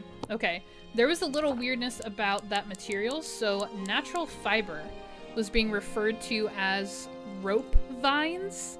And we all thought it was a new material that we assumed we had to trade for. And nobody could get a recipe for it. Nobody could find the material. Come to find out, it was an issue where it was supposed to be natural fiber, but it got listed under a different material name, and like it was just messing everything up. So anyways, that's fixed. So yay. You are my skillless dwarf. I don't... The mountain smiles on us today. You gotta yell about it. I don't have a hat to craft for them to give them a skill. That's the Wanderer, so he's useless for now. My builders can't build because I don't have volcanic glass. And I can't get volcanic glass until I trade goods for it. So, where's all my coins? We need to try to hire some guys. Do I have coins? Yes, I do. Do I have a fat stack of coins? Apparently not. Okay. That's a lot of coins, though. Hey, Arik. What's up? Okay, now we're gonna go to the Demerald Dale. We're gonna see if we can find some artisans or some blacks. Well, I need artisans, really. So we're gonna focus on artisans for now. Hey. Artistry! Thank goodness. I need you. Michael Delving is full? I can't. I can't. How long are you here for? 23 hours. Okay. I gotta go fire some people. What are you building? I needed another builder too, didn't I? Because I wanted to get 4. Okay, so I want those 2. Guys, these outdoor environments are stunning. I love them so much. This is a huge love for the DLC expansion. Huge. I love this so much. It's so good. Alright, who's down here? I complain about the DLC a lot. There's a lot of good stuff to it. Cooking and mining. Should I get a cook? What is your name? Phaedra. That sounds like Phala, an old friend of mine. So yeah, like this area over here, like what's this for? Nobody's ever over here. And then what's this for? Like it could be for looking at, but I feel like it's gotta serve a purpose. Somebody special. And then this one over here. Ew. Like this has to be a thing. This has to be a thing. Like, what? They want us to build over here, I know that much. I haven't tried to destroy anything out here. Did you guys know there's a secret path leading up to the top of this hill, and there's a little camp up here? And there's usually, well, not usually, but there's often an NPC here. Isn't this fun? And then there's a little shortcut to get down if you go this way. You can go wee wee wee all the way home. Okay, so I want those first 2 NPCs.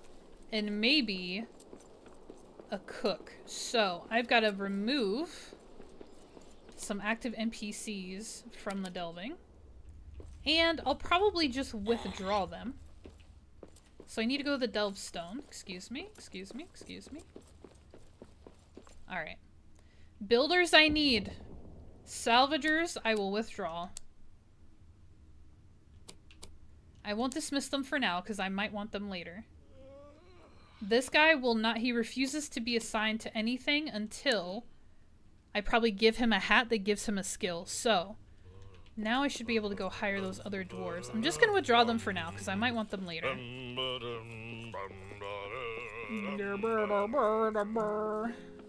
Seriously, you guys? Yeah, I need a cook. I've started to feel like the cook gets them on a schedule. Alright. Builders, builders, builders. Okay.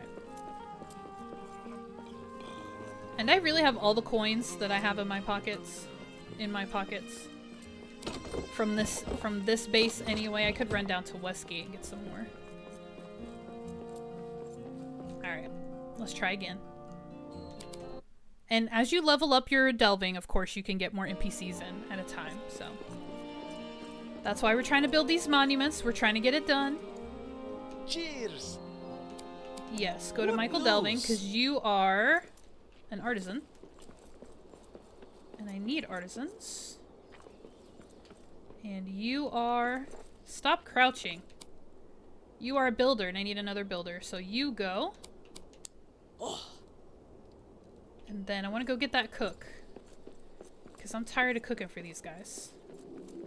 I don't think I have more than 8, which is what I originally said. I probably wouldn't bother with a cook until you have more than 8. But I'm going to go ahead. Oh, I'm too broke. Dang it. How long are you here for? Wait. 21 hours. Okay. Here's what we're going to do. We're gonna go back to the delving. We're gonna get this artisan artsing.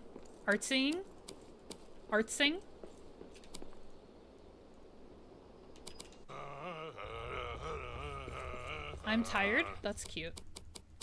Eat some food. Okay, I don't have an artisan ads or whatever it's called. Let's go look at the item. And these tools unlock, by the way, when you hire the appropriate dwarf with the appropriate skill. These things will start to show up in here. The artisan's ads. Do you call this an ads? Aids? Adza? I need this. And then I need to equip my artisan. And I've unlocked their Oxford chest, which is where I'm going to put their materials. That just popped up on the screen. Building, building, building, building. Is it you? Artistry. Okay, here we go. We're gonna equip you. We're gonna put this in your tool slot. Aye. Okay, don't do anything yet, though. I don't trust you. You're gonna craft things I don't need. This will be a test. You guys pay attention. A post-patch test to see if they only craft what they're supposed to. Alright, I need to build your little chest here. I'll put it right here. And then let's look at our recipes. Gold and silver filigree. I need gold ingots and silver ingots. Khazad steel for the arrowheads. Leather and natural fiber for the traveler's gear. So let's do gold ingot, silver ingot, Khazad steel. Okay. What's going on in these chests? Ingots? I thought so. Bronze. Now these guys end up using a lot. They really, really end up using a lot. Shanor. There's steel in there. Is that it? Where are the rest of my ingots? Gosh, I need to spend some time in here, but... I don't know how often we're gonna stream this. So I have my other builds that I'm working. Here we go, jackpot. Do I not have silver though? That means I need a metal worker. And I need to give them some silver ore because my only other option is to hop over to the warehouse, and I'm not doing that right now. I refuse to do that right now. Okay, so I needed leather. I don't have any leather either. Oh man. Oh man. Okay, natural fiber and leather. I don't have enough. I need to, yeah, okay, hold on. Let me make a list real quick. We need to run over to Westgate because I have way more in my storage. Okay, we need silver ingots. Because you know what? I think I withdrew my metal worker. Oh my gosh, my brain. Silver ingots, leather, Kazad steel, because I did not have enough. Ingot. Let's start there. Let's start there. Okay. Yeah, we'll just run to Westgate. It's right outside here. It's not that far. Using my swift abex so I can sprint without using any stamina, so I can just continue to sprint until my little buff runs out. My little status. Oh, I've done so much building in this game. It's insane to me. And then I look at like Firemain Davies stuff and I'm like, why do I bother? Why do I bother? Alright. Silver ingots, please. Please tell me. Here's some leather. That's a good amount of leather. No? Do I have to go to the Dworodelf?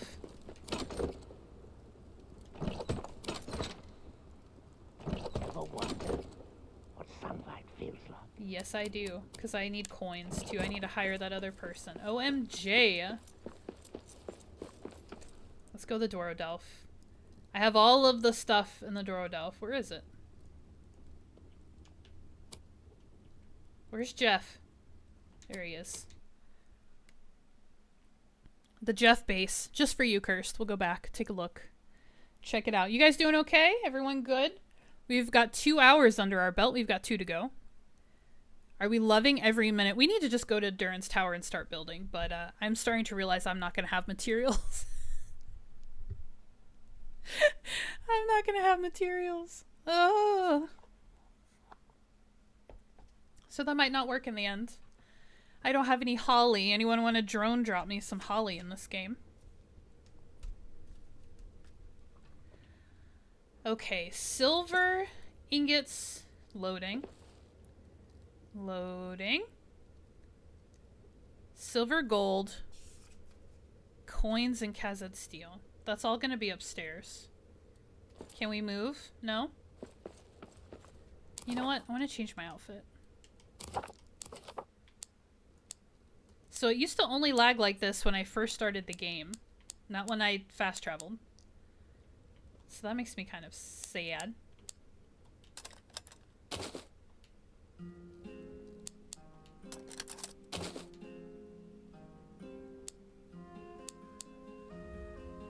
Oh, and I didn't show you guys Gimli's outfit either. There's a special Gimli outfit that you unlock. I have mixed feelings about it, but it's fun to have regardless of whether I think it looks amazing or not.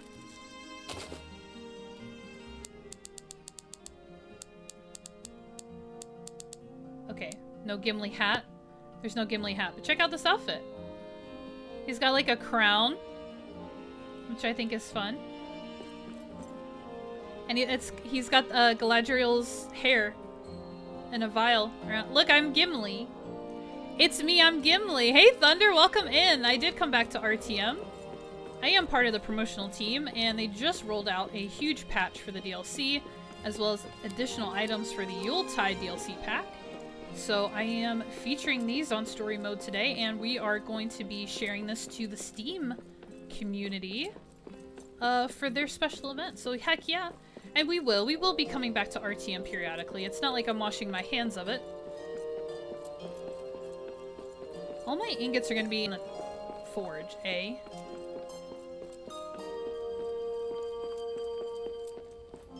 So yeah, back to RTM today.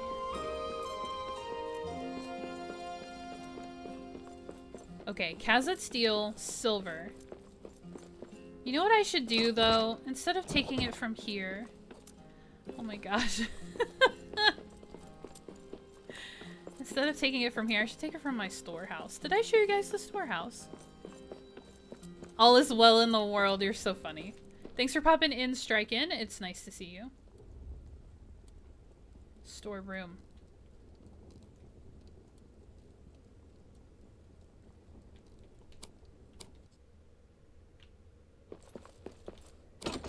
Woo! These are dump chests. My ingots are over here somewhere. Here we go. Silver. Yes, please. I mean, I should take one of each, probably. This is not what I wanted to do for this stream. Let's just focus on what we know we need. We need Kazet Steel, and we need silver. So there's the silver.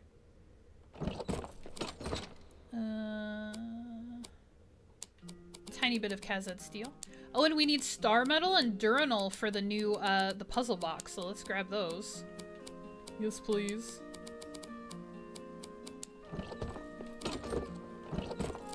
Hello? Here we go. Kazet Steel, anyone? I don't want to talk about it. I don't want to talk about it. I don't want to talk about it. I don't want to talk about this either. No, I don't. Okay, I am looking for, and none of these are labeled. This is a super random storage room, which when I'm in this world consistently, I know what's going on with it, but since I'm not in this world, say, very often. There wasn't regular leather in there, no. Here we go, leather.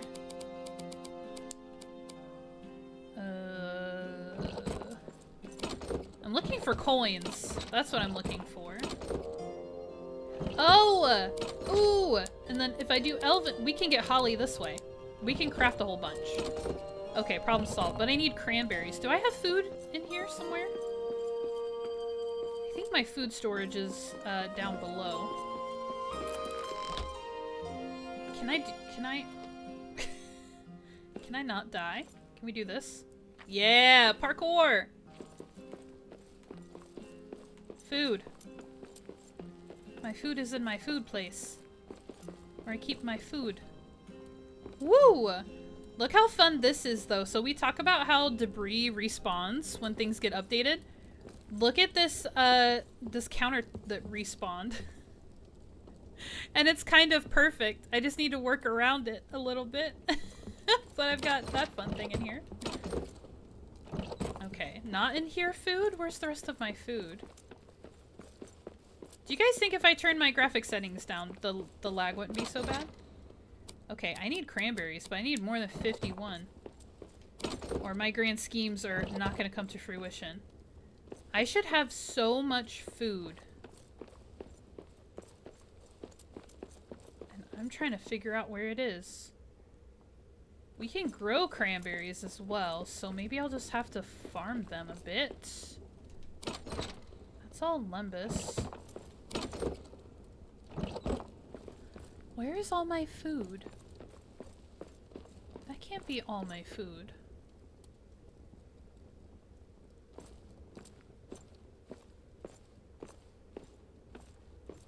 I'm trying to think. If I don't have anything in the storeroom, I have no reason to have food anywhere else. Okay. Alright. Coins. Coins would have been upstairs. I need a lot of coins. Oh my gosh. I should have taken the map stone. Some of these, I have so many map stones in my Drodelf city that some of them are too close together and it doesn't even, like, it won't pop up as an option. Okay. Thinking. Coins will be with my treasure. Who put a rope ladder in here? Okay, but I need more than that. There we go. There's the coins. There's our fat stack she's looking for. Alright, do you guys remember anything else I really needed? You orc filth! I will tear you down! There's no orcs. Unless they're spawning in the Dorodelf now. Which they might be. They just might be. Okay, I've got my fat stacks of everything. Leather, natural fiber. Cranberries. I wouldn't have cranberries in here. This farm is just for looks. This is not for functionality. No. And I will say, I have yet to see my salvagers collect elderwood or... what was the other thing? Elderwood... Definitely not holly, even though they've worked on those holly trees that are planted in the planter boxes. They don't harvest elderwood or honey. That was the other thing. They don't collect those. They don't collect those. I'm a little disappointed, but it's gonna be okay. Okay, back to Michael delving. Gonna eat some lambos. I have an artisan that needs the means to craft. So what we're gonna do is go to their supply chest. I'm gonna give them a bunch of gold ingots and a bunch of silver ingots. I didn't grab a fat stack of gold ingots. I'm amazing. Okay, and then they also wanted Khazad steel. Now here's the thing. I only have one. They need leather as well as natural fiber. I only have one artisan. I have 2 tables, but I have 1 artisan. So we have to pick a priority for them to craft. I'm gonna select the gold and silver filigree. So it's dusk right now, which means nobody's working. They're getting ready for bed. But when it's dawn, my artisan should come over here and get started on that filigree. Oh, of course. Okay, and like the whole running up to you with the arms thing. You guys, anyone else want to do it? It kind of makes me uncomfortable. Alright, 1, 2, 3, 4, 5, 6. Oh, let's make 8. It kind of makes me uncomfortable when they charge you and then throw their arms up wide, like they're gonna tackle you to the ground. I don't like it. I think a lot of players probably do, because they're like, oh, like, these people love me. I'm just like, get off. Get off. I love what the elderwood. Yeah, and none of my salvagers have picked elderwood, and they don't salvage the honey out of the honey pots either, or the beehives. Okay, let's grab some natural fiber. Let's put these in here. And word to the wise about fat stacks. And you know what I'm actually gonna do? It's so much quicker to use my mouse. I have learned this the hard way. When you're moving fat stacks of $9.99 plus that you got from the warehouse, grab the whole thing and move it manually. You cannot quick grab or it's gonna break down the quantities into smaller quantities. And all of a sudden you've got a chest full of one type of ore when you were trying to move others. So just word to the wise. You can't like quick move the fat stacks. Okay, there goes that. These coins are going to stay in my pockets forever so that I can hire people without the struggle. Here are some gems. I have a lot of diamonds. Yum! That hit the spot. Glad you guys are enjoying your dinner. Oh, gosh. Okay. And then I want to make holly cuttings out of these cranberries and... Okay, I need... Sorry. I'm trying to do too many things. Natural fiber. Where's my ore? Here it is. We'll put my silver ore back in here where it belongs. Oh, here we go. Gold! That's why I didn't grab it. That's why I didn't grab it. I already had some. It's a little too adoring. It's a lot. It's the fact that they run, too. They run at you. I don't like it. I just don't like it. Okay. So, they have the materials for gold and silver filigree. something made of Khazad steel, and then the traveler's gear. But they should prioritize the filigree. Oh, arrowheads and that. Okay. Yeah, the hearthstones need coastal marble, and I don't have that, so I'm not going to stress about it. So we're just going to work on these other two. And I really, really, really, really wish I could hire another artisan, or I had the ability to craft the hat, and then I could give the skill of artistry to another dwarf. My poor builders. Who's Ragnhild?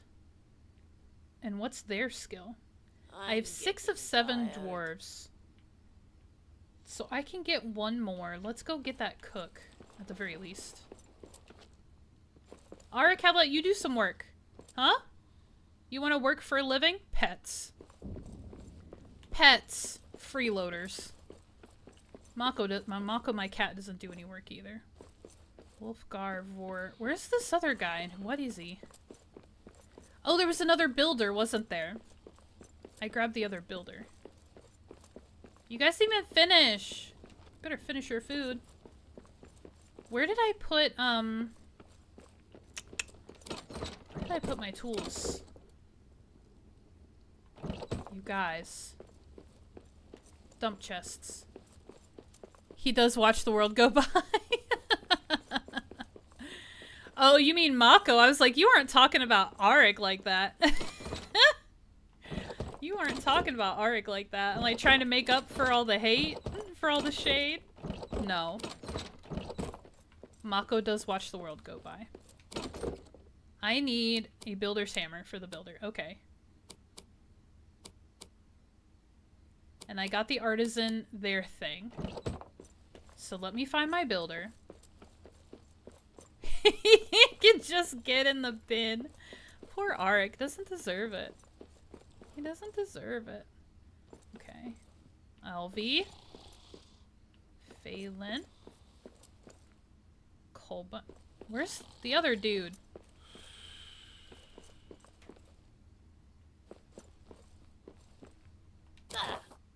Building. Okay, this is who I'm looking for. Okay. I'm like, wait a minute. No, don't get up. I just need to give you the hammer so you do the thing. But like, this is it, you guys. Like, we've been at it for like half an hour. We just went to the trading post to see what they needed. We are trying to trade for volcanic glass so we can move on with our monument. Like, how much time have we spent just moving between one place and another, grabbing material? Like, this is the grindiness, and it's gameplay, and it's fine. I don't love this, and it's not that it's wrong with the game. It's not a problem. It's not a flaw in design. But this is what I'm talking about when I'm like, it's too grindy for me as a player. Like, this is just taking forever. So yeah, fortunately, I'm beyond this point in my actual DLC experience. But yeah, it's so much work. Okay, let's go back to the Dimmerald Dale. I haven't slept. I'm only eating lembas bread. My life is so hard. Alright, Dimmerald Dale. We'll go try to hire the other cook. A live button on YouTube? Yes. If you use your mouse, assuming you're on desktop, if you hover over the window, the YouTube video that you're watching, a little icon should pop up in the bottom left corner. And it says live. And if you're behind me in the stream, the little dot next to live will be white. If you click where it says live, that little dot will turn red, and then you'll be caught up to me in stream. So people do, it's just an unfortunate reality of YouTube. People do fall behind just naturally as you're watching the stream. You're on mobile. I'm trying to think of how you...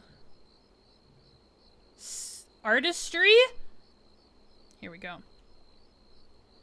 I'm trying to think of how you do it on mobile. Maybe if you tap your screen, it'll pop up.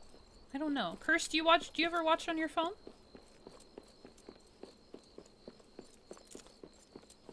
And then this is my cook, but now I just grabbed an artisan, which is like way more important. Oh. But I think I'm full. Michael Delving is full. Okay. Okay, I want my builders because the whole point of this is that they can build their monument. need my artisans so they can craft the trade goods I need to trade. 4. The volcanic glass we need to build. It's just a never-ending cycle of effort. Effort and work. Oh. I need a smith, too. Oh, dang it. Okay. It's fine. Everything's fine.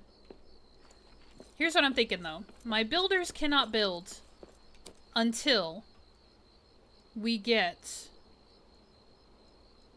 Hold on. Until we get our materials. So maybe I should withdraw my builders. Grab that smith. Grab the cook. Ugh. You want to make sure there's a red dot. Yeah. I just checked my phone. And yes, if you tap the stream window, the live thing pops up and you can tap it will refresh. Nice. So yeah, just tap on your screen. If you're open on YouTube.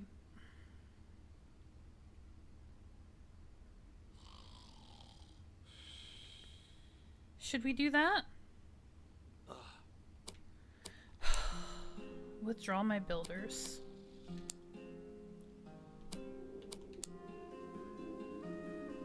I'm gonna bring you guys back. I need you. Okay, so I have 2 artisans. I can go grab that smith. And a cook now. Why did I put furniture right here? It's so in the way. I gotta rethink my design. That's something we've been talking about in the Discord too. Is everybody's first experience with the DLC, like they're probably just trying to build their monuments super quick. Like you're trying to progress through things and unlock stuff. I feel like your first playthrough is super experimental and you're just kind of like playing it to play it. And then you realize that you cannot destroy or move your monuments. And yes, I know if you build them on something you can destroy. Like, don't tell me again. I'm just saying, as the game is designed, you cannot destroy your monuments. And you can't move them. So, like, my crossroads delving is a hot mess because I was just trying to build all the monuments. And then you're just stuck with them there forever. So it would be a good addition. I'm sure it's hard because the monuments are so significant. I'm sure it's not an easy thing to do, but I'm hoping that they'll be able to maybe in the future give us the ability to destroy or move. And then the delvings are also a pain in the butt because you can't just shut a delving down. You have to make another one, and then you can't cancel out a delving until you're at max delvings. And then when you try to add a delving, it says you have to destroy another one. So, like, you have to max out before you can edit your delvings. It's like...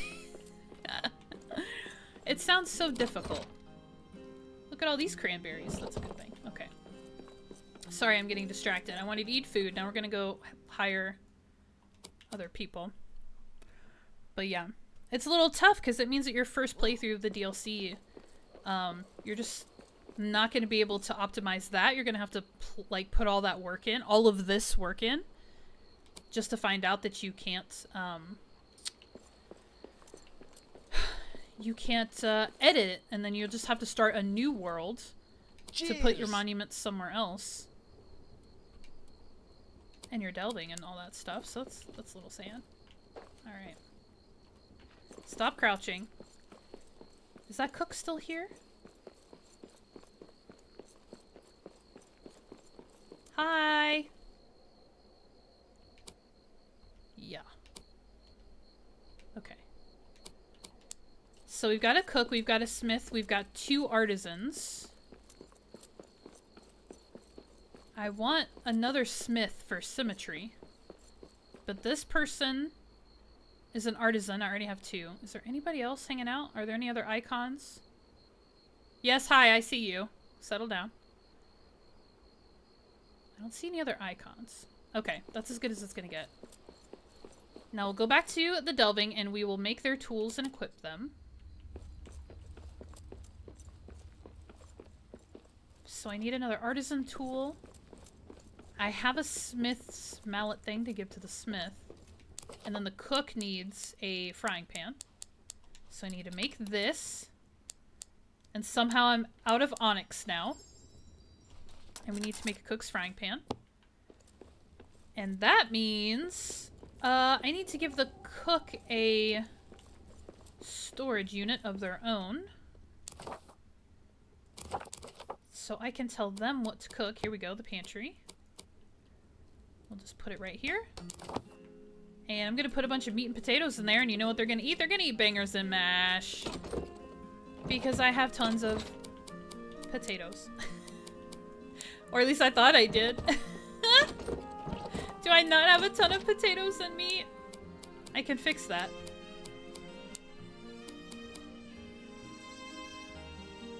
I really don't. Where is all of my food? What is happening? I'm so spoiled. In my other game, I really do have just everything. Okay, so here's what you do. Use their storage unit to give them materials, just like with the crafters. You go to their crafting station. And then I'm gonna go to bangers and mash. Oh, I haven't equipped them yet. Okay, so here's, we talked about this before, but we're looking for that priority setting. It's not available in the menu because I have not equipped my cook with a frying pan. So I don't technically have a cook on duty. So that priority option doesn't even show up. Isn't that interesting? They're just like, do it in the right order. Where is everybody? There's only so many beds. Is this my cook or my artisan? Hey. Artisan. Okay, you do this. Aye. Okay, so what that Aye. means, we have 2 artisans now. The first one, the first station, I have set the priority to the gold and silver filigree item. This is the second workbench. We're gonna set this priority to the steel arrowheads. So ideally, 1 NPC will make the arrowheads and 1 NPC will be making the filigree. And then they're gonna put their finished work into the delve chest right here. And these are empty and don't need to be in my way right now. There go my artisans. They're gonna get to work. I love them for that. Yep, go work. This is my cook. So go make some bangers and mash, please. Got it. Got it. And then, are you my other builder? Those wolves are loud. Oh, my smith. I need the mallet. The mallet is in my drop chest over here.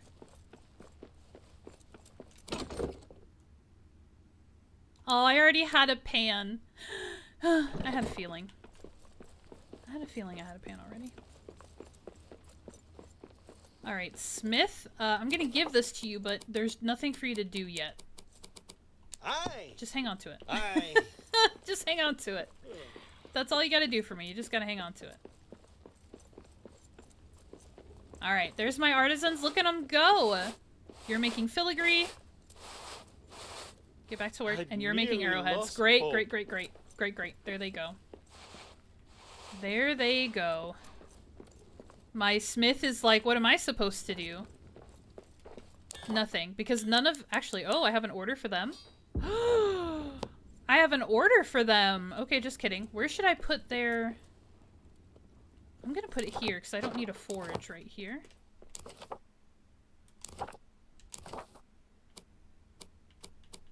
Me pretending things aren't happening. Okay, what do you need? You need a copper? Okay, to make decorative metalwork, they need copper ingots and steel ingots for carpenter's kits. So, copper ingots coming right up.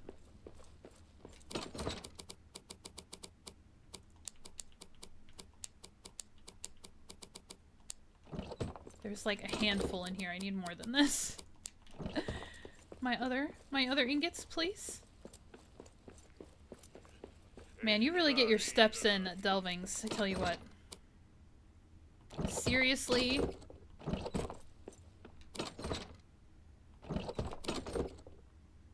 Ugh. No copper. Okay. We gotta run back to the Dorodelf base. I'm gonna give him what I have. I'm really surprised I don't have more food in the Dorodelf. Alright. You guys do that. I have a cook. Oh, the cook sleeps really weird hours. I kind of love it. So this is gonna be my cook sleeping during the day. Yeah, and then they're gonna get up and cook in the evening when everybody's ready to eat. It's funny, but it's like, it's accurate. Okay, Delph, I need copper ingots. Let's actually go to the tavern. And we'll go get these. Okay, we've got an hour and a half left. I might try to transition to building on Durin's tower so we can mess with some of the Yule-Tide items now. But yeah, we've literally made no progress. I've hired a couple of people. I'm kind of getting them started. But we can't build monuments. I mean, we're pretty much stuck. So this is not bugged. Let me clarify. This is how it's supposed to play. And it's just one step at a time. And again, it's a story expansion, it's gameplay expansion, which means they're just trying to add content, they're trying to add objectives, they're trying to add gameplay, which is what they have done. So this is a successful DLC in those regards, but this is why I don't want to stream it, if that makes sense, because it's like, okay, go get the copper ingots, okay, go hire the smith, okay, go talk to the trader to unlock the recipe, okay. Wait for them to make, and it takes days to do everything. It takes days in game to do everything. So yeah, this is why I don't want to stream just playing the DLC, because this is all it is. In that sense, I need the storehouse.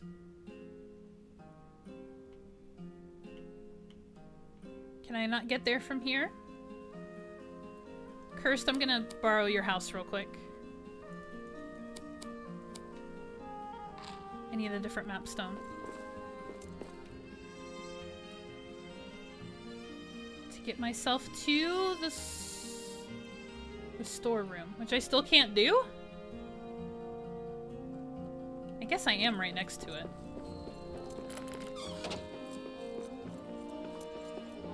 Sure. Yeah, the storeroom is right over there. Okay, yeah, I'm just too close. Oh my gosh, lag! Now it feels a little bit problematic. Ooh, can I jump? No, I'll die. I'll go for it. Can I get up from here? You weren't far enough away, unfortunately.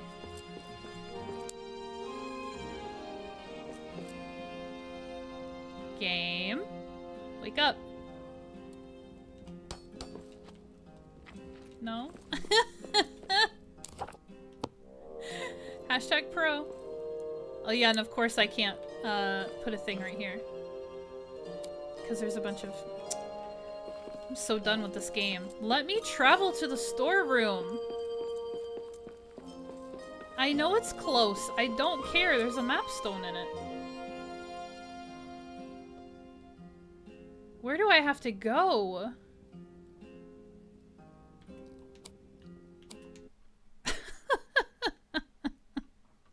My game is gonna explode. I feel like it's gonna crash any second.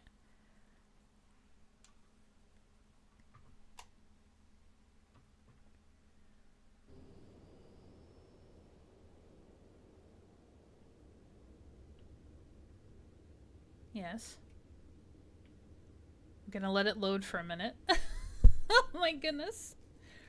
Oh my goodness. I wonder if it's that I have so much stuff.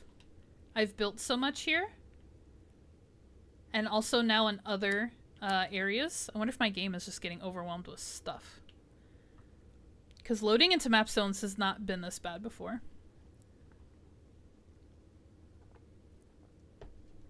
Like I said, it would always lag like this when I first started the game up. But not just fast travel. There are my copper ingots. I'm gonna use my mouse. I'm gonna grab fat stacks of everything because I'm so done coming back here. And I don't care if I've already grabbed it. I'm gonna grab it anyway. Whatever I have. Okay. I don't care! So I've got steel, copper, shanor, iron, silver. Alright, we'll do some more Kazed steel. I don't want to talk about it. Alright. That was it, right? Copper? And there's no food here. There's no cranberries. There's some food here. I'll take this meat. Arrows. Or bolts, I should say. This is the worst storeroom ever. I have so much work to do. I have so much work to do. What's in my dump chests? Nothing useful. Okay.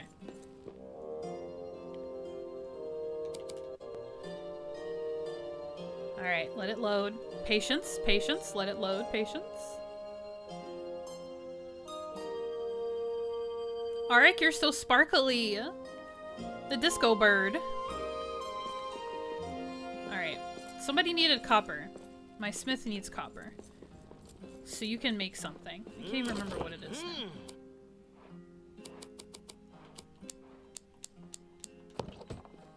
Dragon Slayer. That's right. Okay. There he goes. How are you guys doing on materials? You could use some more leather. You could use some more Kazad steel. You could use some more gold, which I don't have in my pockets right now. Give you a little more silver. Let's see what they've put in the delving chest. Anything? Oh, look at that. So we have some filigree. We've got some arrowheads. They're working away. Now, I need 6 of the filigree, and I need... How many of the arrows? I didn't write down, but 6 is the max that they usually ask for, so I'll just say 6 of those as well. The build server I usually play on is a lag monster too. It's a horrifying but beautiful. Yeah, I'm thinking it's because I have just so much stuff. I've built so much.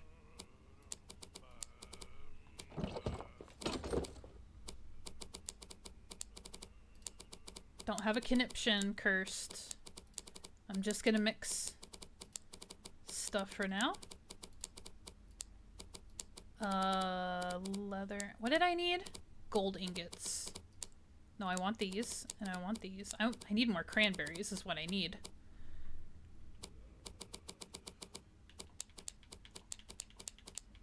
Okay, that goes away. That.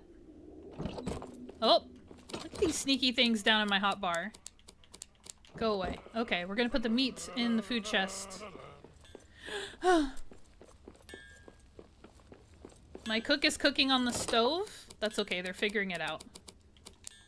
What are you making? Nothing? You're not making anything? You're not making anything. Okay, never mind. That's fine. Whatever makes you happy. I haven't given you a lot to work with.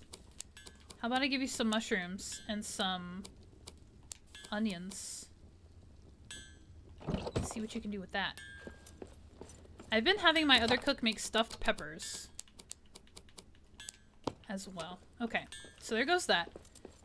My smith is smithing. My artisans are artisaning. My wanderer is chilling, because that's what he does. My builders are withdrawn. And we need to go build on Zeroxagil. And you know what I need for building? I need a hearth. I have cranberries and elven tree cuttings in my pockets because we need to craft a ton of holly cuttings. So I need a workbench for that. I have nothing on Durin's tower, so like the struggle of storage and items that I will need is real. So let's think about this. I have a map stone, so that's fine. Maybe I want to... Whoops.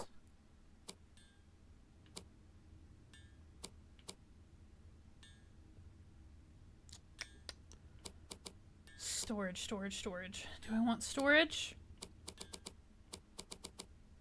Alright, what do we need to make this stuff?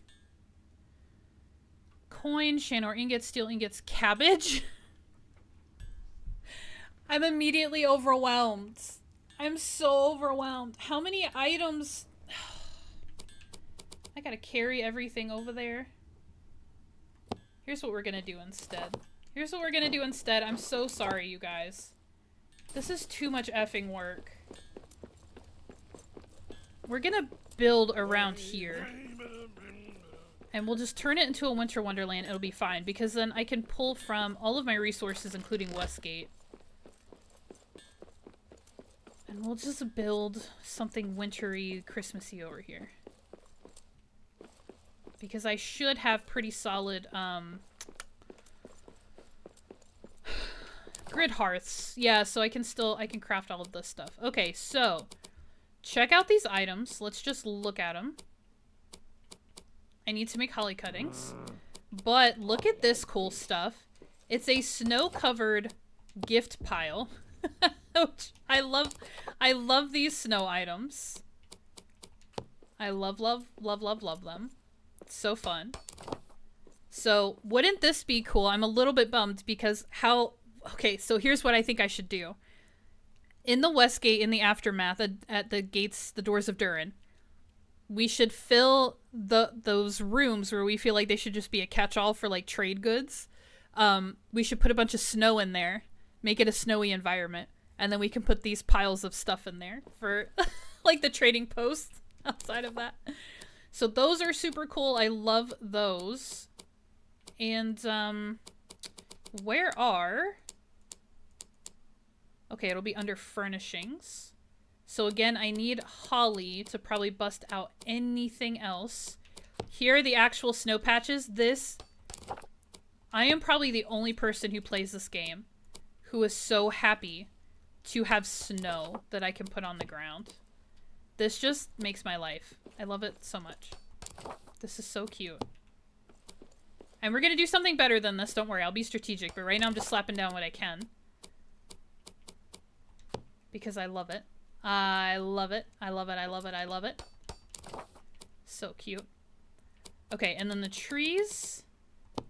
Okay, so then we just need to make holly cuttings.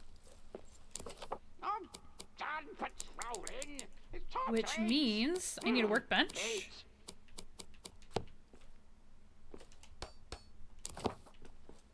And we can craft our holly cuttings. I can craft 140 of them. That's all the cranberries I have.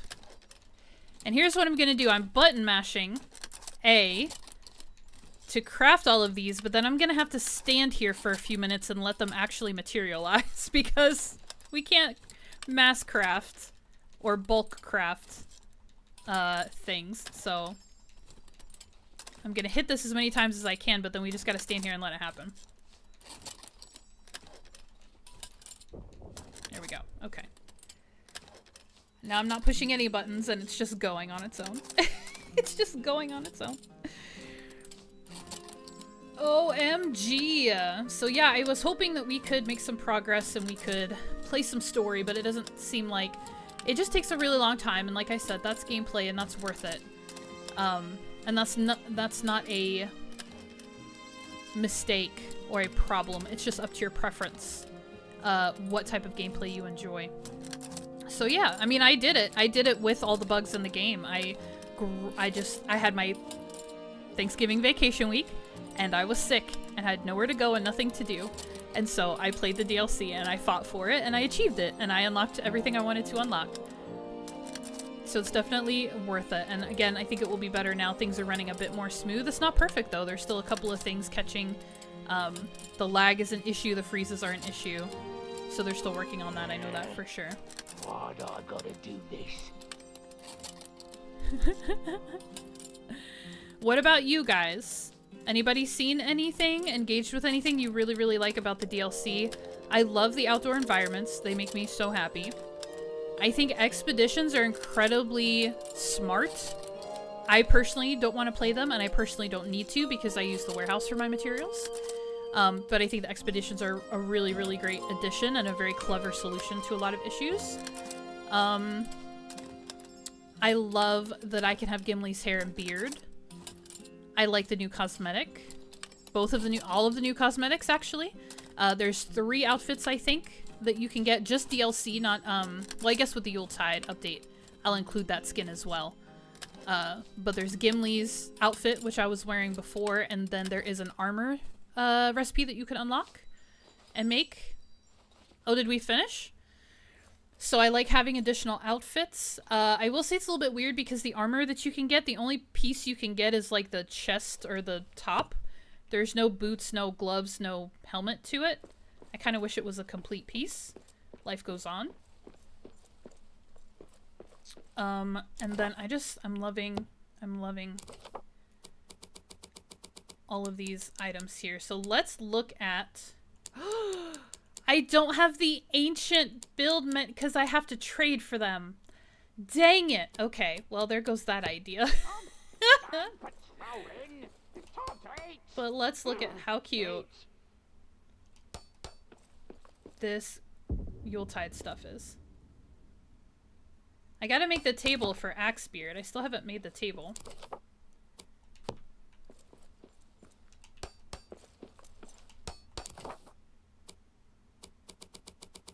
And then where? Okay, here's the snow tree. This is so great. Why won't it build? Because of the patches of snow, maybe? Too close? Build on floor. Why won't it build?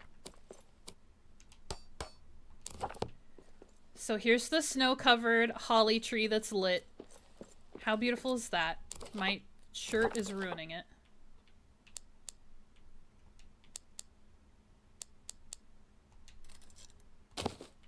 There it is. Oh, so pretty. That's so pretty.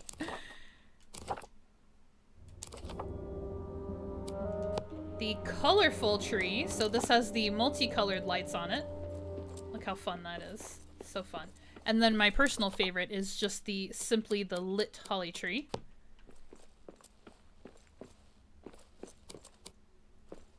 No? I sunk it into the ground a little bit. I didn't mean to, but there's that. Aren't these so fun? See, this is gonna look so good on Durin's tower. I just have to get the whole thing set up where I have all the materials that I need up there, basically. Ever wonder what sunlight feels like?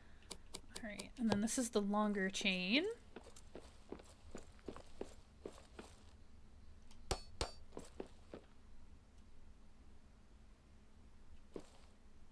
Line up. This one's a little more touchy than just the string lights. Because of that holly. It like overlaps really easily. Yeah, so cute. So fun. Alright, what else? What else? What else? The snow patches, the present piles. And I mean all of the originals. So all the candelabras are Yule-Tide. And then we have these lights.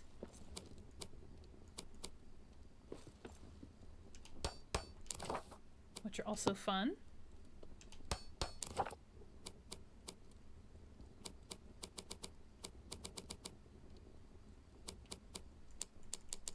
Alright, and then we have the holiday hearth. And this is technically, the puzzle box is technically part of the Yule-Tide pack, which I find fun. What does it say? Container that Cabrune uses to leave gifts. A cosmetic alternative to the ornate chest, part of the Yule-Tide pack. So, I didn't know Cabrune or Krampus actually gave presents. I thought Krampus snatched little kids on Christmas. Alright, and then here's the new table, and look how cute this is. Ever wonder what sunlight feels Look how cute that is. With little party poppers on there. And then this is the old celebration table. So boring. Just kidding.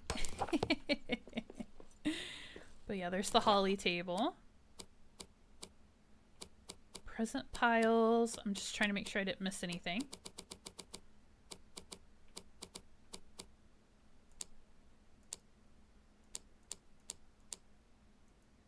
Gosh, I don't have coastal marble building. Guys. Oh. Maybe I need to go back into my other world. You have to really do this justice. I can't build anything that I actually want to build. It's so sad. It's so sad. Alright. Let's be a little more strategic about this, shall we? We shall work with what we have. So there we've seen it. Oh, look at all that true quartz. Oh, man. Question's answered. Where did all the true quartz go?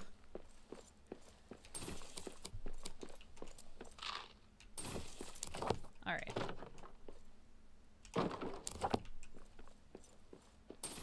What can we do? What can we do that's cute? I'm gonna build like a little house.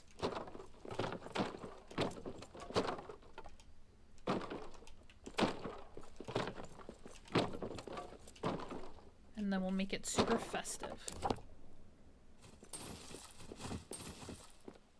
Pick up all my stuff. And I wanted to make it out of coastal marble. I wanted to make it out of the stone building items. Alas. Alas. Alright. Let's do this. What do we got here? What do we want to use? Adamant? Let's use granite, because there's just more options. Let's build a door. Let's try to put it in the middle, actually. And I love how this door is not locking to the floor. That's so helpful. Because then I can float it and kind of put it wherever I want, but a lot of times they lock into the floor. That snapping mechanic we're always complaining about. That's not the middle, though. And also, as you guys know, this game is not symmetrical, so a lot of these spaces, you couldn't make them, quotes, even if you wanted to. Even if you wanted to, you can't do it. Okay, what's the middle? I'm kind of eyeballing it here.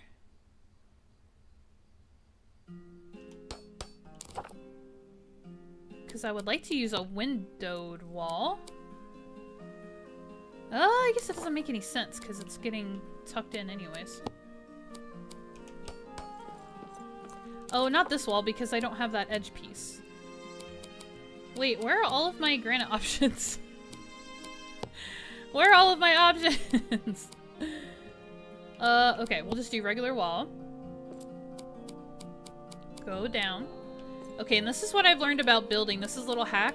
The further away you get sometimes, the more you can manipulate it.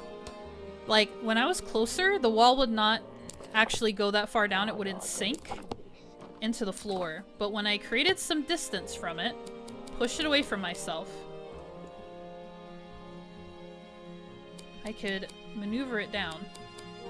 There we go. Or it wouldn't just sink before. So there, give that a try. Next time you're struggling. Alright, we'll put windows on top.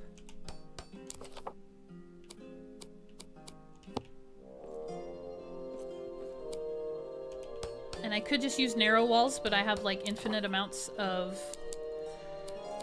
granite, so I might as well just go for it. And then let's put... I think we actually want two little ones, is what it looks like. Now can I center this over the door? Very carefully. There we go. And then let's do some candles out here. And then I want to put some kind of wood. Probably not the lodge. Can I get this beam across? Will this fit? Will it snap? No? It won't snap. Okay, we'll try a lodge one.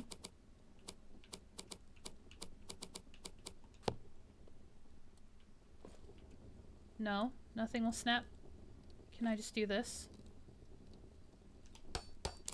Between the two pillars? Not bad. That makes it a little rustic, no? Little rustic? Let's put... I love to put these small lamps on either side of a window.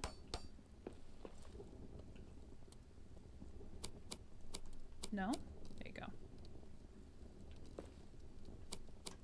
go. It's not moving. Move. There you go.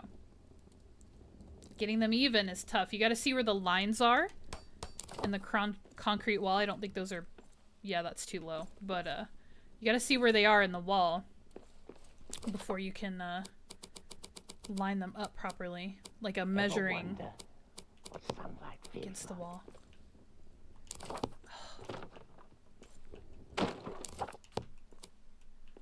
Alright. Cute red carpet.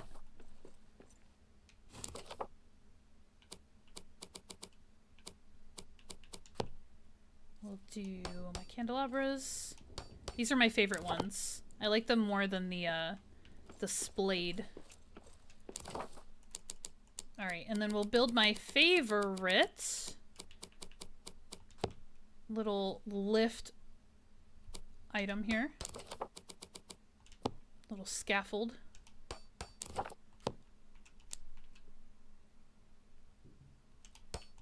So I can build higher up. Oh, I can fix the lamp from here. That's great.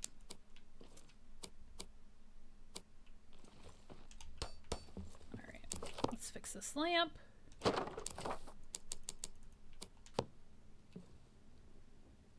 These walls are not lined up properly either.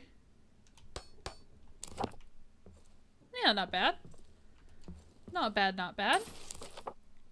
Let's do my timber beam up here as well.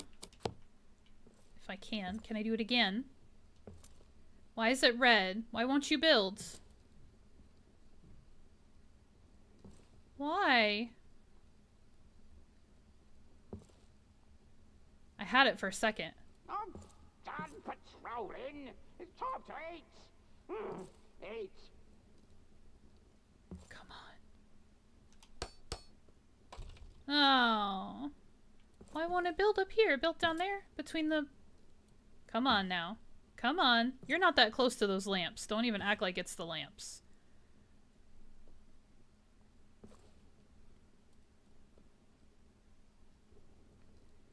I don't understand. I don't understand why I won't do it. Alright, let's do some... Actually, walls are...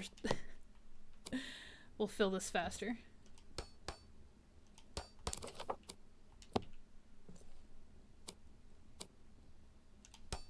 There that goes. Okay, come on. You have to work.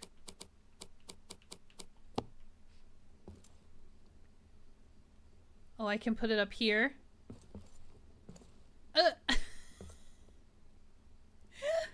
Come on. What do you want from me?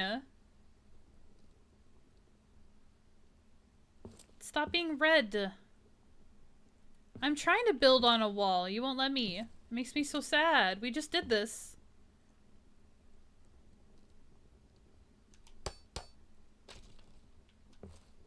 I don't understand. What about this one? Can I use this one? Are you just being mean? Are you just being fickle? Man. Alright, fine. What can I do? Let's do this. This'll be cute. We'll put a wreath up here.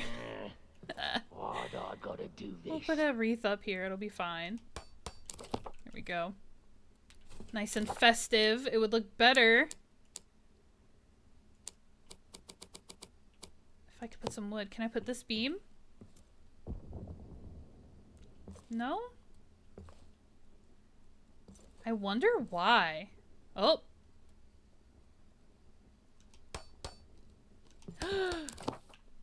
Kind of. That's a whole different animal. It's a whole different animal. It's connected to one side and not the other, though. I don't think it wants to be connected to the other side. Oh, come on. Come on.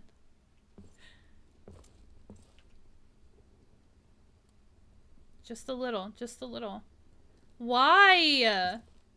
I just need to know why. Okay, we'll try this. It's a little too high, but that's a little more balanced. And then we'll replace this beam. If it'll do it again. Okay, just above the garland. Okay, there we go. There we go. Okay. A little rustic. Now this isn't where it should be. Now that doesn't make any sense. I gotta fix that. To be centered up here. And then I guess we should do maybe a green. Is this the right shade of green? Or should I do What I gotta do this? a blue one?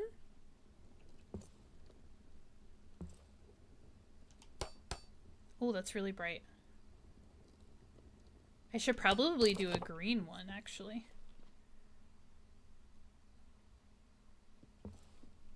Alright, that means I have to fix. Can I do this green or will that look stupid? To do like multicolors? Or what I can do, because it already exists.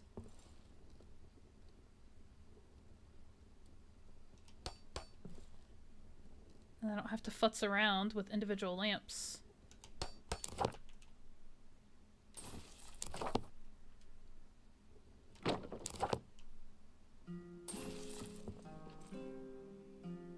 Huh. I have mixed feelings about the wreath. It's so bright up there with those two, but like it needs more than just the wreath. Huh. Should I use some other forms of greenery to like balance this out?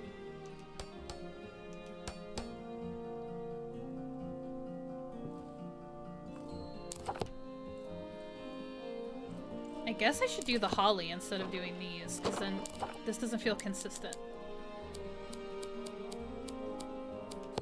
So we've got to do this.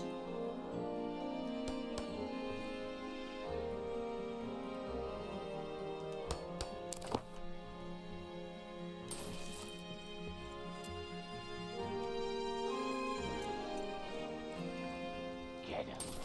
Get him? Where are you guys at? You guys aren't even in here. Quit pretending. Silly orcs. It hates us. When y'all hear yo ho ho, do you think Merry Christmas? Or in a bottle of rum? If you say yo ho ho, then it's a bottle of rum. If you say ho ho ho, then it's Christmas. Right, Curse? Right. Exactly. Yo ho ho is very specific. Alright, can I fit? I can't, but I'm gonna try, because these trees are ridiculous. I want to fit it, like, right out here.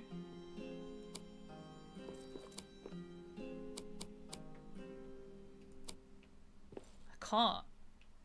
I can't. Okay, there we go. There we go. How far can I push it?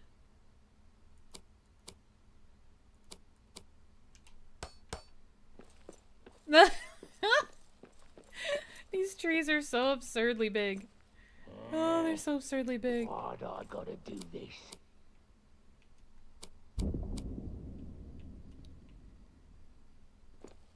Come on. I feel like it's a combination of like the floor being raised and also distance. I feel like it's both, but how did we shake the other tree out of it? There we go. There we go. Okay. Need resources? Are you serious? Are you serious though? That's no fun.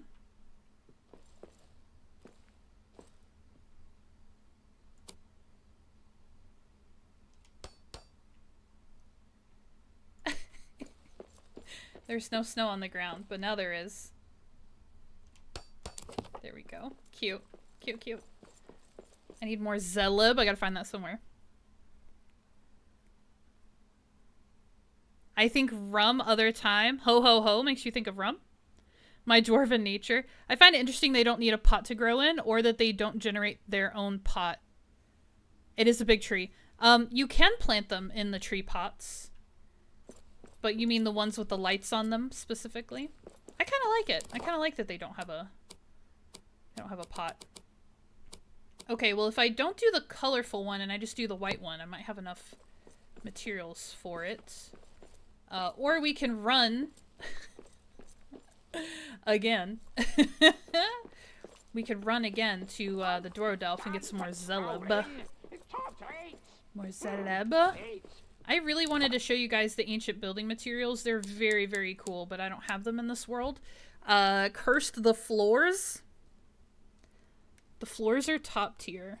They're like a glossy marble in that dark granite color, the white color, and the red color. They're so pretty. They're so, so pretty. The floors are amazing. Those arches are so good. Oh, I can't wait. I can't wait. And that's kind of why I wanted to do stuff on Durin's Tower too, because I wanted to relay those floors. And it just is epic. It's just the correct epicness for Durin's Tower. Yeah, they're really nice. They're really nice floors. They have like the best floors.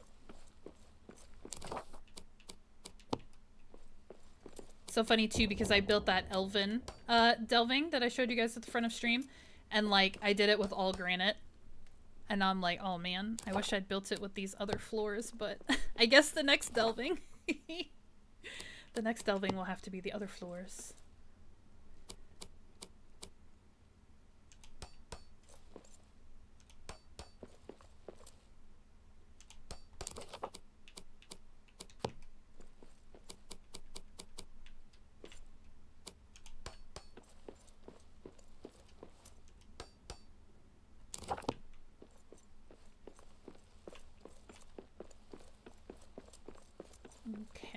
Whoop.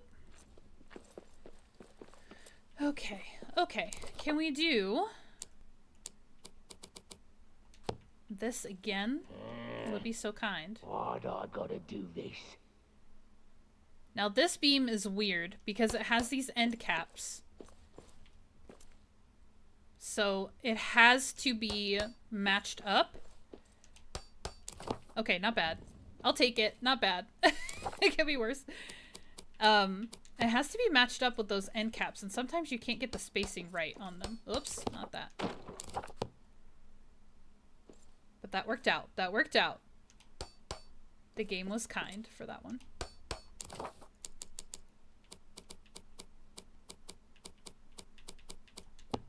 And I feel like I can use the big ones for this. Wait, is that even on the wall? Or is that off of the bottom of the... Huh, I guess it doesn't matter. Wait a minute.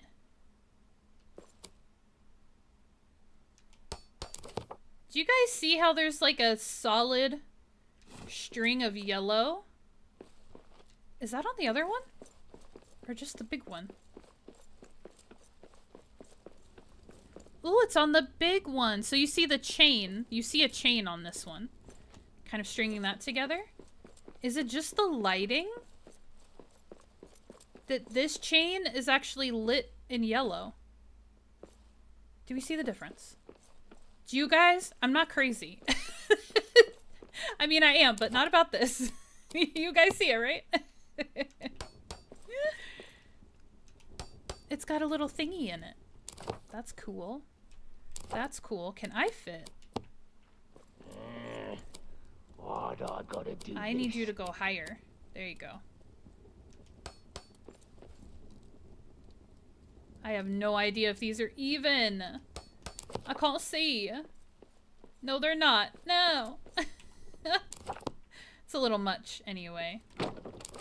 A little much. What should I put there? I should put lights there.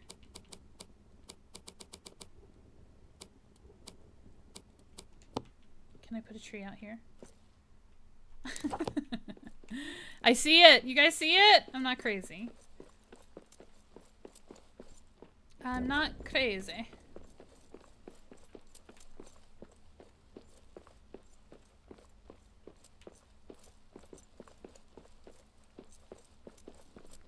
Yeah, the wreath, too much. Too much. We'll just have to do lights up there.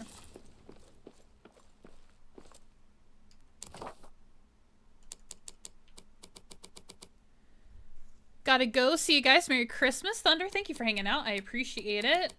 Merry Christmas right back at ya. Right back at ya. What am I looking for? I'm looking for my scaffolding thing.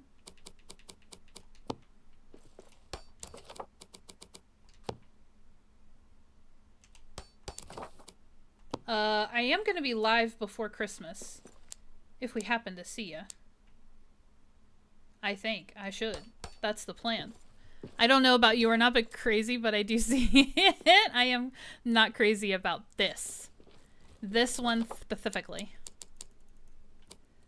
Okay, I'm gonna do yellow. My heart's telling me to stick with the amber. The mid-dough.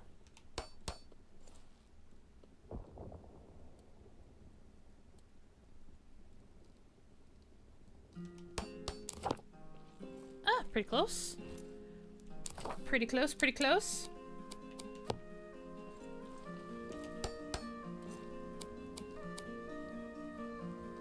Come on. There you go. Why do dwarves build so high? Someone explain it to me. Why do they build so high? They're little people. They don't need all this room.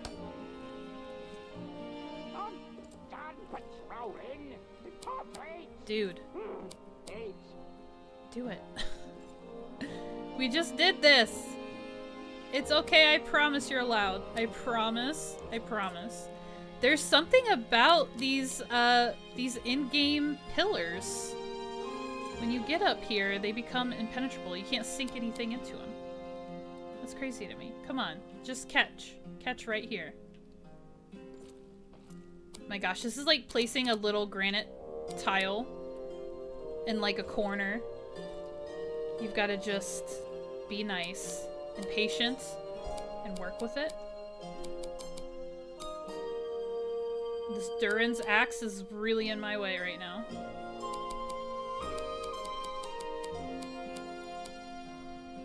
Oh, come on. Oh, come on. Just scoot over. Just sink in. I promise you can do it. What is with these pillars? What? Why? Just do it. You do it on the lower part. I don't get it. I don't get it.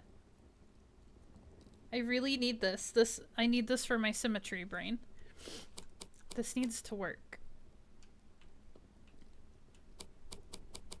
Man, it is not having it. It's not having it. Go away from me.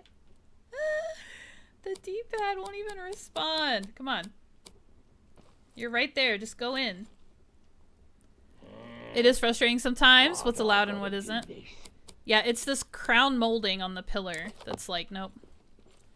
I could sink it behind the plain part of the pillar, but not where the molding is on the top. Not where the molding is on the top. Can I put this anywhere else? Can we put it higher? Oh my. Okay. What if it's like in a slightly different spot? So this is what I mean about that end cap. Like it looks weird if you can't line it up. This isn't gonna work, you guys. Okay. Can I do this at least? Can I do this at least? No? There we go. There we go. See? I had to flip it around. You just gotta try a couple things. You just have to try a couple of things. Okay, that's a little awkward because the one piece isn't on it. Can I put it above? I don't really want it connected, but... Can we do this now? It's above the molding. You can't be mad at me. And then I don't... I don't understand. So the D-pad helps you to move stuff at an angle. And sometimes it just doesn't engage. Here we go. Here we go. Hey, I'm working with you. I moved it. You work with me now. It's compromise. This is just like a real relationship. We just gotta compromise here. I moved my original beam. So work with me. Work with me. Why won't it move up? Okay. No, see? We did the other side. There you go. Come on, just go up one. Come on. Come on. You're so close.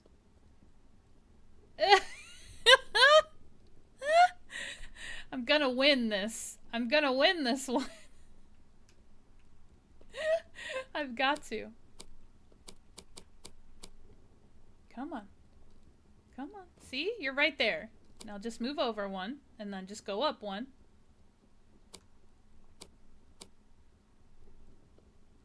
It will not with this archway. With this in-game archway. You just did it over here, look. Don't you guys wish I just did 2-hour streams where I just did this? This is what we're missing, you guys. You know what's funny? The other beams are attached to the lattice, so let's see what happens.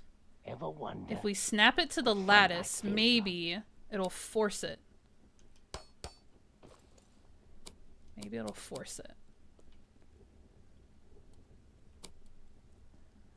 It would be funny. No, it would be boring and frustrating is what it would be. And I need you to just acknowledge that. Quit pretending it would be fun, because it wouldn't. Come on. There you go. There you go. There you go. Okay. I caught it. Yes! Okay. There we go. Give me this material, whatever that is. It didn't do it. Okay. It's fine. It's fine. Now, we're gonna do our wreath on the top.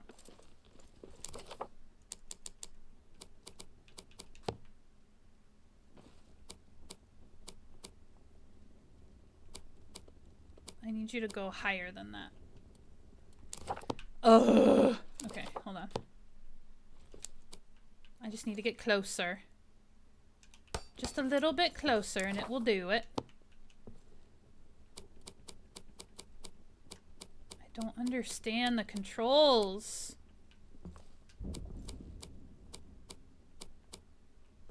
There you go. Jeez, so delicate. Okay, and then I'm not gonna do lights on either side because I feel like the lights, it's so bright up here. I need to take the lights off of the other one too.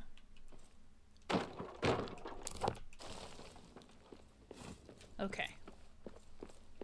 Are we getting Christmas vibes? Why'd I gotta do this? Are we getting them? Oh, I didn't realize that my... Oh, because I haven't finished the floor in here.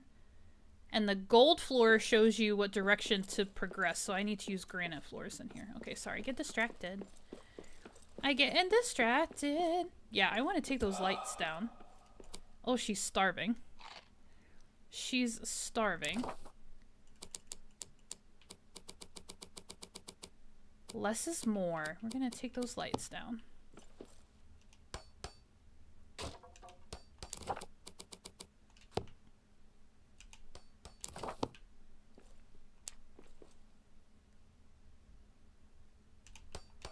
Here we go. Now can I reach? No! I mean, technically that worked. Technically, the light is no longer... Alright, I gotta fix this. I gotta fix it. Alright, give me my materials. Crystal lamp. There we go. That's all. No need to break the whole wall down. Okay, I'm gonna leave that though. It doesn't have this. It's not exactly the same as the other side, but it's fine. It's fine. I'm gonna leave it. The other wall is bigger, so it's fine. That has a little more going on with it. Okay. So our little Christmas house. I can't build another tree, and it's really bugging me because I need symmetry. Okay, how far are we gonna build?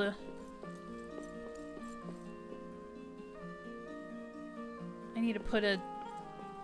There's still a gap up there. Oh, it's gonna drive me crazy. Okay, let's do this. Let's shed some light on it. I'm done patrolling. It's time to eat. Eat. Nope.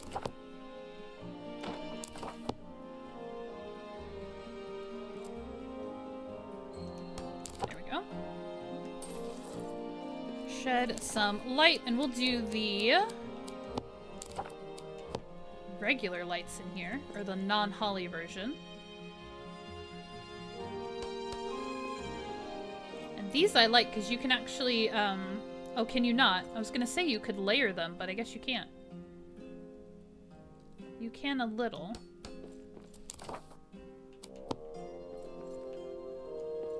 Whereas the holly ones are like, too close, too close.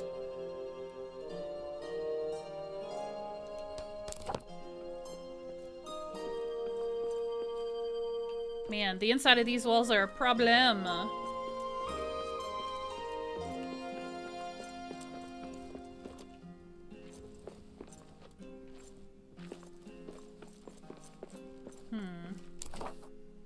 Oh no, I'm out of holly, I think. Oh, this might be the end of our adventures. Oh, I can't put snow here because of the lamps. That makes me sad. A little snow? A little snow? I love the snow bits. And I just need Zelub. Can I? Okay, let's go. I think I have a map stone right here. Yes. Let's go get some more. What sunlight feels like. From. I gotta think about it. All my gems. I want to go to the tavern. I want to go to the tavern.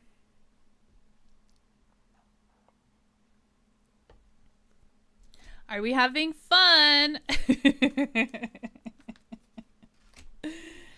Nice, quiet, relaxing holiday building. Uh-huh. Uh-huh.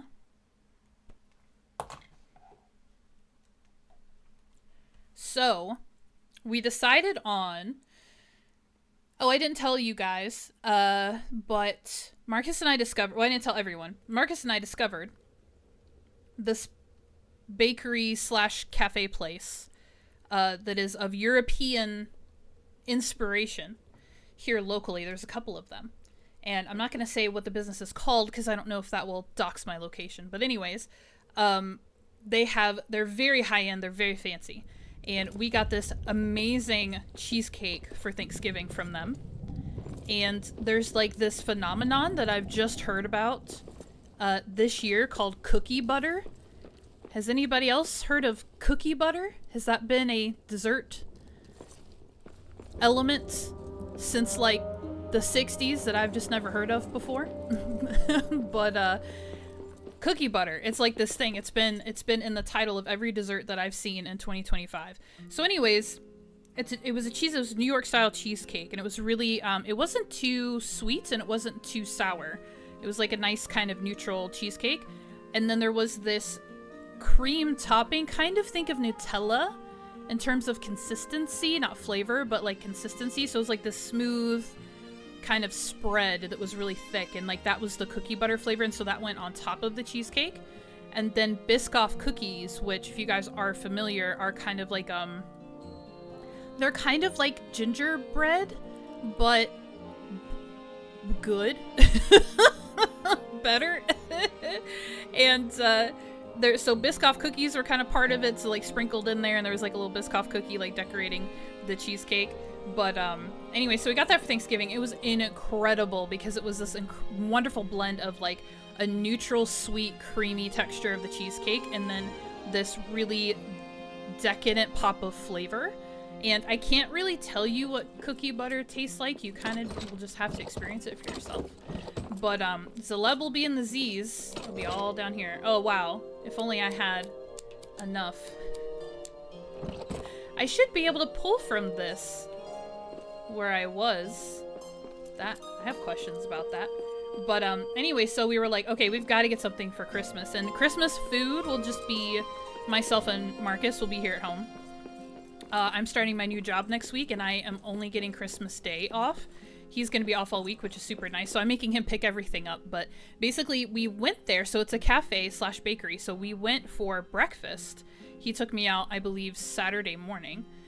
And just everything, and like so picture perfect. And I do have some pictures, and I sent to Kirsten Ara, but everything's so beautiful. So what we ended on, we got a couple of slices of a couple different things because they sell whole cakes and slices among like a million other delicious things. But we tried all of this different stuff. Where was I?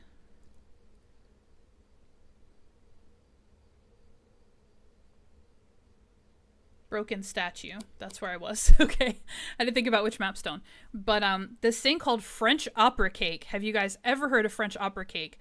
It is this like short layered dessert that is basically tiramisu, but with chocolate ganache, like mixed in. So it's got this creamy coffee element, and it's not ladyfingers, but it's like angel sponge cake or something. I'll have to send. Yes, I was decorating. Location. But it's got these really thin layers of just like sweet cake, chocolate ganache, and then this really creamy, incredible coffee flavored. I don't know if it's a mousse. I don't really know I guess mousse would be the closest thing to describe it. Upper cake is one of my favorites. You know what that is? Okay. And it reminded me too, Kirst, of that place when we went to this cafe. And I sent you pictures, so you know what I mean, but like the stacks of desserts like behind glass in case. It made me think of that one place we went to by the beach, by that old derelict amusement park that you took us, and we just like went down the sidewalk and like all of the glass windows were just full of like amazing looking desserts. It reminded me of that in Melbourne, but yeah, so anyway, it's like a coffee chocolate thing. And so what's fun about this place, what's important, and I learned this thanks to Kirsten Ara's influence, I learned about the European influence on flavor, and that just basically meaning more subtle flavors. So everything this place has looks like it's gonna punch you in the face, and it's gonna be super rich and super decadent, completely overwhelming, but because it's European themed, they actually have those more subtle, like stuff isn't as sweet. It's not derelict, was just because it was cold. Okay, it looked like it was falling apart, but maybe I was projecting.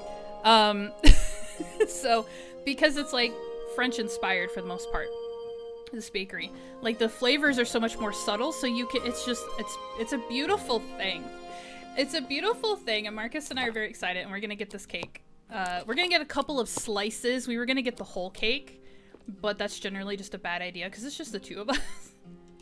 And we don't want to eat too much, and we don't want to make a habit of it because we're really good with our diets. Him for his reasons and me for mine. But yeah, so anyways, we're gonna get a few slices of this French opera cake, and I'm so excited. It's so good. It seemed derelict to me. It seemed dead, but it was cold and very windy on the beach, so maybe that was my misinterpretation. Okay, can I put a beam in here? Yes? No? Yes? No? Yes? Like, you have to sink into the wall a little bit.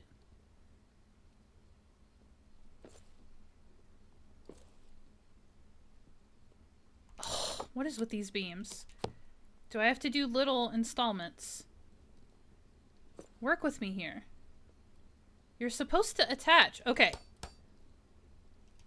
Here we go. Just do it. Thank you. Yeesh. Yeesh for the... It's a vintage. It's the whole thing. Everything was all rusty. It looked like a horror movie. If it had been nighttime, oh my gosh. Also, it had a solid wall encasing it, so it was a little intimidating. But anyway, that area was cool. The area was cool. It was. But that's what the dessert cases reminded me of. Also, slightly off topic, Peyton got a preview for AC Niche 3.0. I posted a video. You should definitely watch. I'm going after your stream. Oh, cool. Oh, I just got a ding, I think, on my Discord. That's good news, because remember I had a question. Oh, 2 dings on my Discord. Oh no, that was my OBS telling me that the stream was failing. Do I still have you guys? Do I still have you guys? That wasn't Discord, that was OBS being like, you're broken. Watched it earlier, highly recommend. How spoiler is it? And should I care? Do I care? Should I care? I imagine it's quite spoily. Because you're saying she got early access? I guess it is mid-December. I'm like, how did she get it already? It is mid-December. And it's Nintendo, so it's not like they're done. They're done working on it. It's done. That is so cute. buffery all stream. Gross. I'm not typing after hearing you. Not really spoilery. Okay. She couldn't show? Oh. Oh, you have us? Okay. It's been buffered. Like, the game has been laggy or, like, stream? Of course it's stream, but, like, I don't want to hear that. Ooh, it's sinking into the wall. That's funny. Don't do that. Don't do that.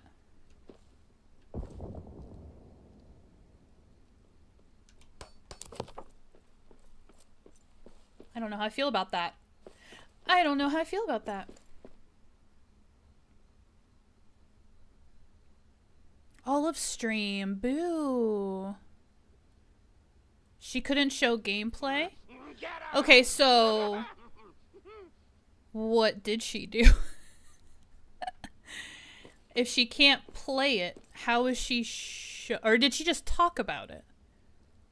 She got a preview and posted a video. So she talked about it versus showing it.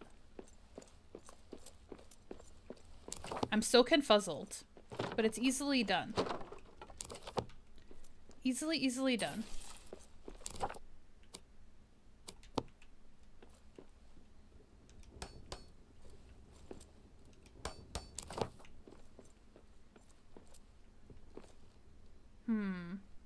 I'm kind of addicted to the holly lights. These seem so meh compared to the holly. She talked about it, okay. That makes sense. So, like, what did she do if she wasn't playing it? Cool. I mean, we'll see, because I did start really early because I knew I was going to go for 4 hours. But it might be still a little bit late. Since it's a school night, quite literally, for me. What do I want to do with this? Do I want to try to just put... what if I did... and can I do... because I've already put the lights up, so it probably won't let me. What if we did this?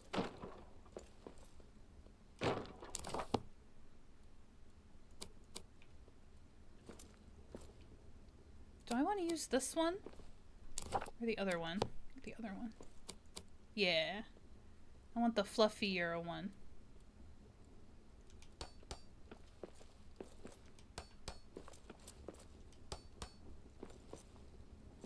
Snap. Snap. Snap. You're not snapping right. There you go. Oh, that's gonna stick out of the front. Wait, is that sticking out of the front? Oh, it's a pretty thick pillar. Maybe it can't. There it is. No, that's the tree. Okay, yeah, we're good. We're good. We're good. Just watch it. I'm on vacation.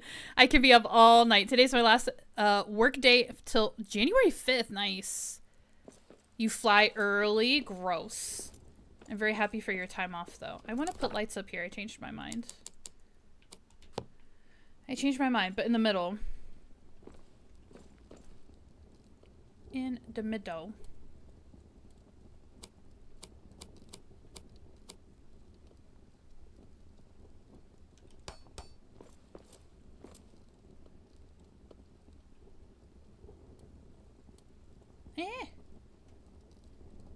Gently.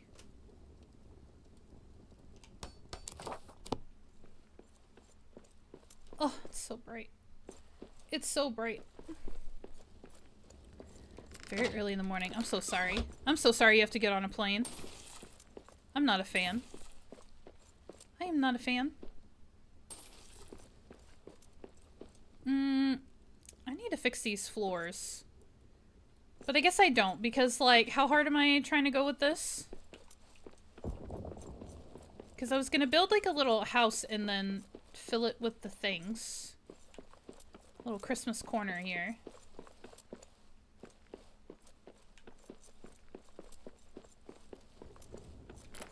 And I have half an hour left. It's the bit I hate too, yeah. I'm glad it's not a long flight. Get him! You can't get me. You think you can get me, but you can't. Why aren't these pillars lined up? Oh, my feelings. That's okay. It doesn't have to come all the way back. We can actually just cut it off.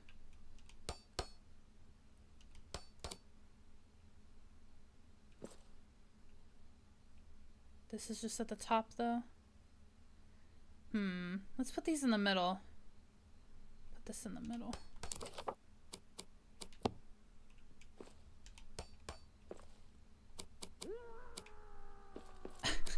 The orcs. The orcs are having a wonderful Christmas time. Alright, we gotta pull these closer. And actually... Oh, I'm starving. Oh, the deep sigh. That sound is so creepy, too. I wish they'd pick a different sound. Oh, no! Because that's elevated. This wall is not... It's gonna be... Because one's up a flight of stairs. How do I balance this? Hold on. Like, super generic physics here.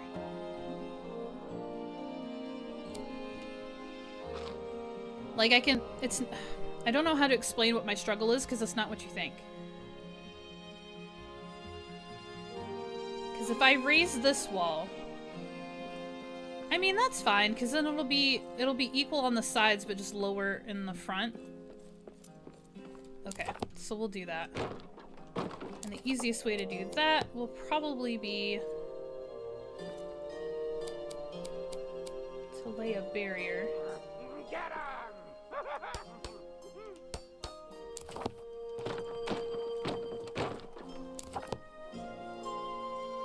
You just balance. Well, I was trying to figure out something specific. It's not what you think it is, Kathleen. It's not that simple. Alright, so we'll do this. And then we'll put our walls on top of here. Oh no, that leaves a gap? That's okay, I can put a narrow wall in there probably.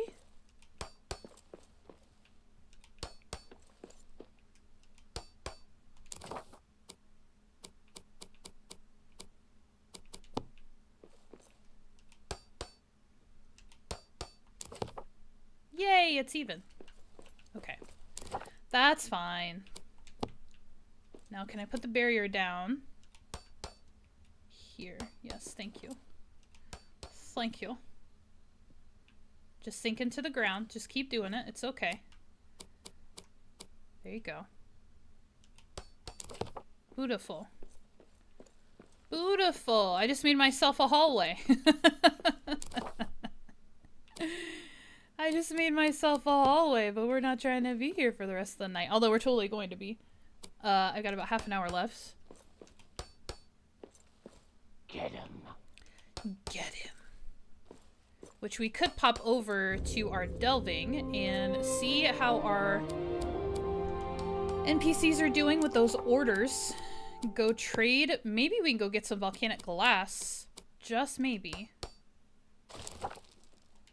And get our monument going.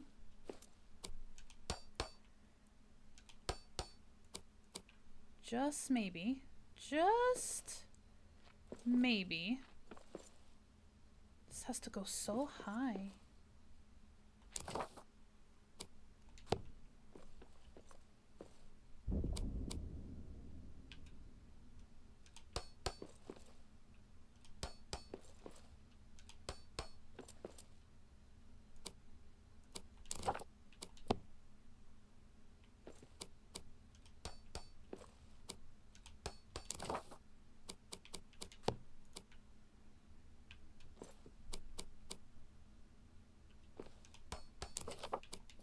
Nope.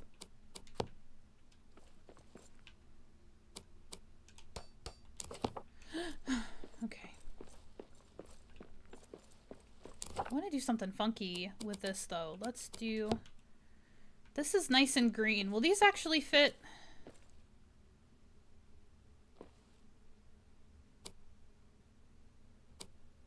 They want to sink because of that weird barrier. These are really hard to get flush.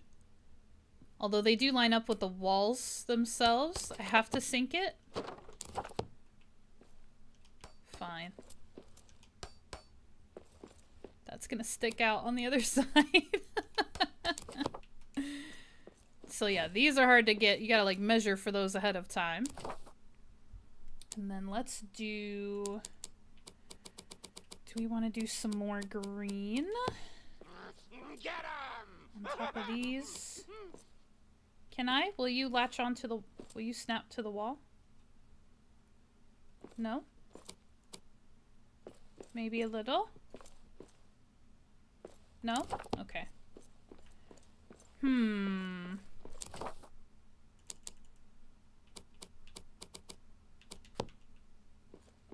Let's do our cute little holiday hearth.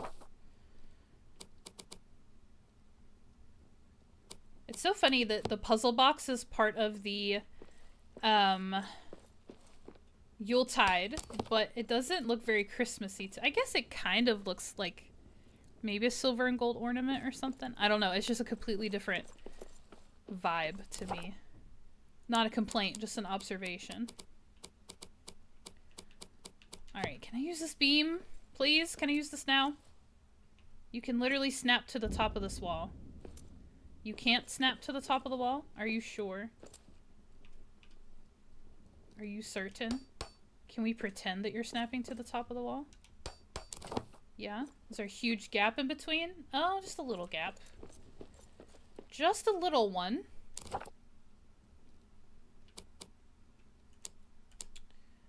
What do we want to put up there?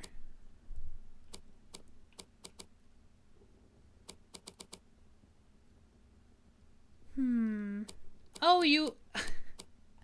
I completely forgot about this present pile. Ara would be so upset with me. It is being difficult.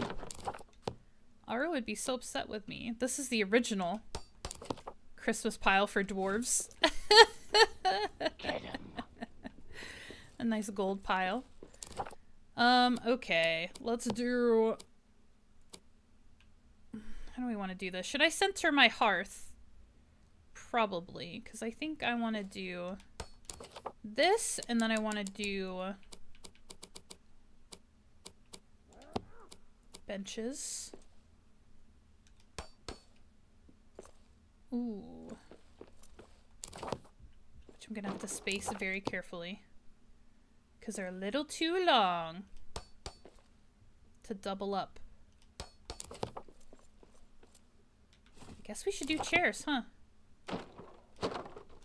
Because one bench is going to be too short. That's just going to be awkward. But we could do like 3 chairs and that'd feel pretty even. And I guess since dwarves aren't actually going to sit in these, I can put them a little closer.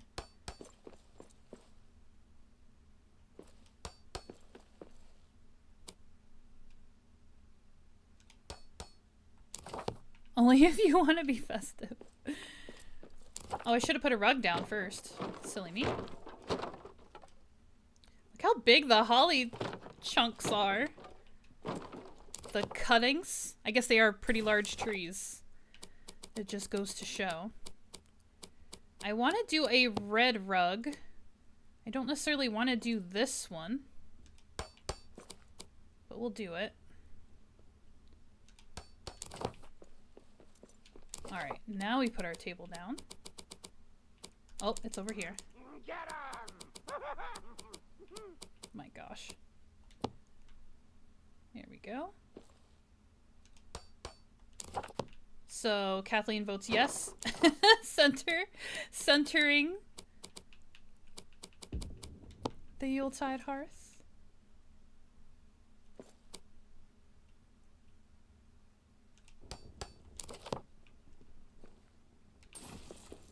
Okay.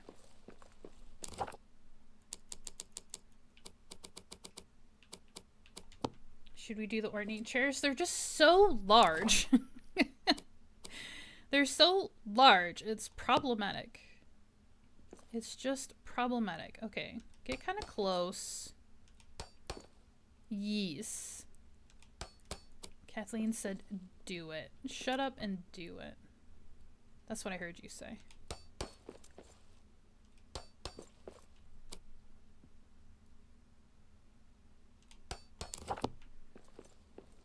Okay, and then I love how uneven, because whatever.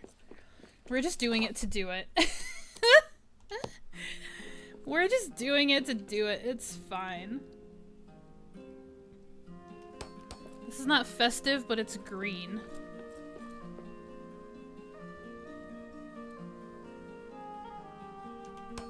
Wish they didn't have to be so far away. Alright, what can I put? So I have snow piles, I have... I mean, it's really just candelabras everywhere.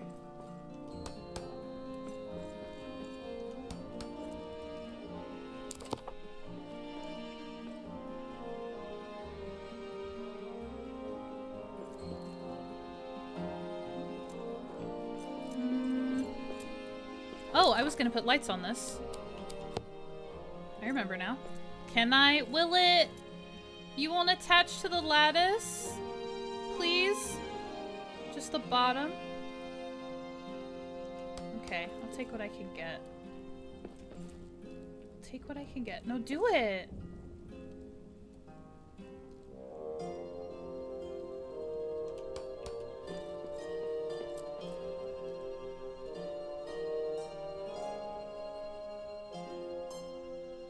Wait.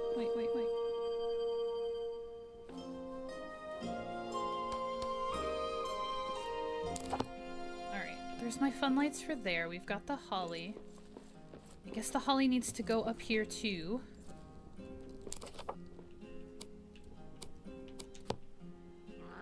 Get 'em! These orcs are so enthusiastic. Okay, but here's the thing. If you mix the long string with the little string, that yellow strip of light it won't match. Oh my gosh, the lag. Is it the light? Is it the light? Alright, what else do I have? Do I have anything else?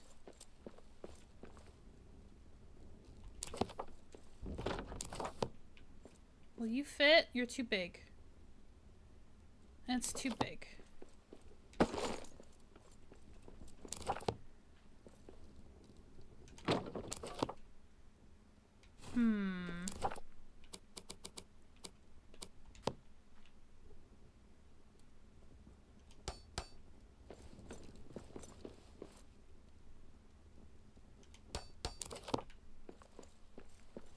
That's a little better, a little more color. This whole wall is a problem. Because we've got... Oh my gosh. It's getting so bright. Alright. Let's see. We've got 18 minutes. I love the new holly trees. Get 'em. I do kind of wish there was just like a Christmas tree. Because I really want a Christmas tree to put in the corners. Okay. And what's really fun about this whole thing is actually the outside. Because look how fun that is. With the trees and everything. So fun. Okay, we're going to go check on our delving. And then we're going to handle our giveaway, which I'm going to be honest. I have to pull up a separate screen. Oh, do you hear him working away? Working. Pull up a separate screen to check that. Why?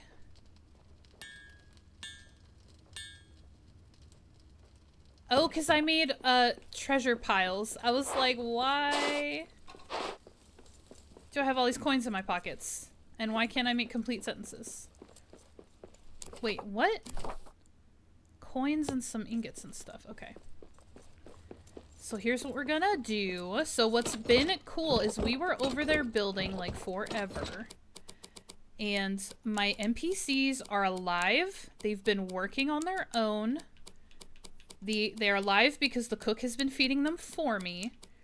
So this is a successful example of them kind of self-automating, which is desirable. I don't care. I just need to empty my pockets. I don't care. I don't care. Just put it away. Okay. So that's pretty exciting. That's new and exciting that they are just carrying on. Do they have ale? They might be out of ale. No brew. So sorry, you guys. I'll get right on that. No cranberries. That's what I get. Dawnbreak Pale Ale. Smoked mead sounds good. We'll make them some smoked mead. And then, nope, delve chest. I'm gonna grab our trade works and I'm gonna head back to... Watch our merchants be gone. I'm gonna trade what I've got and see what I can get, basically. And then we'll handle this giveaway.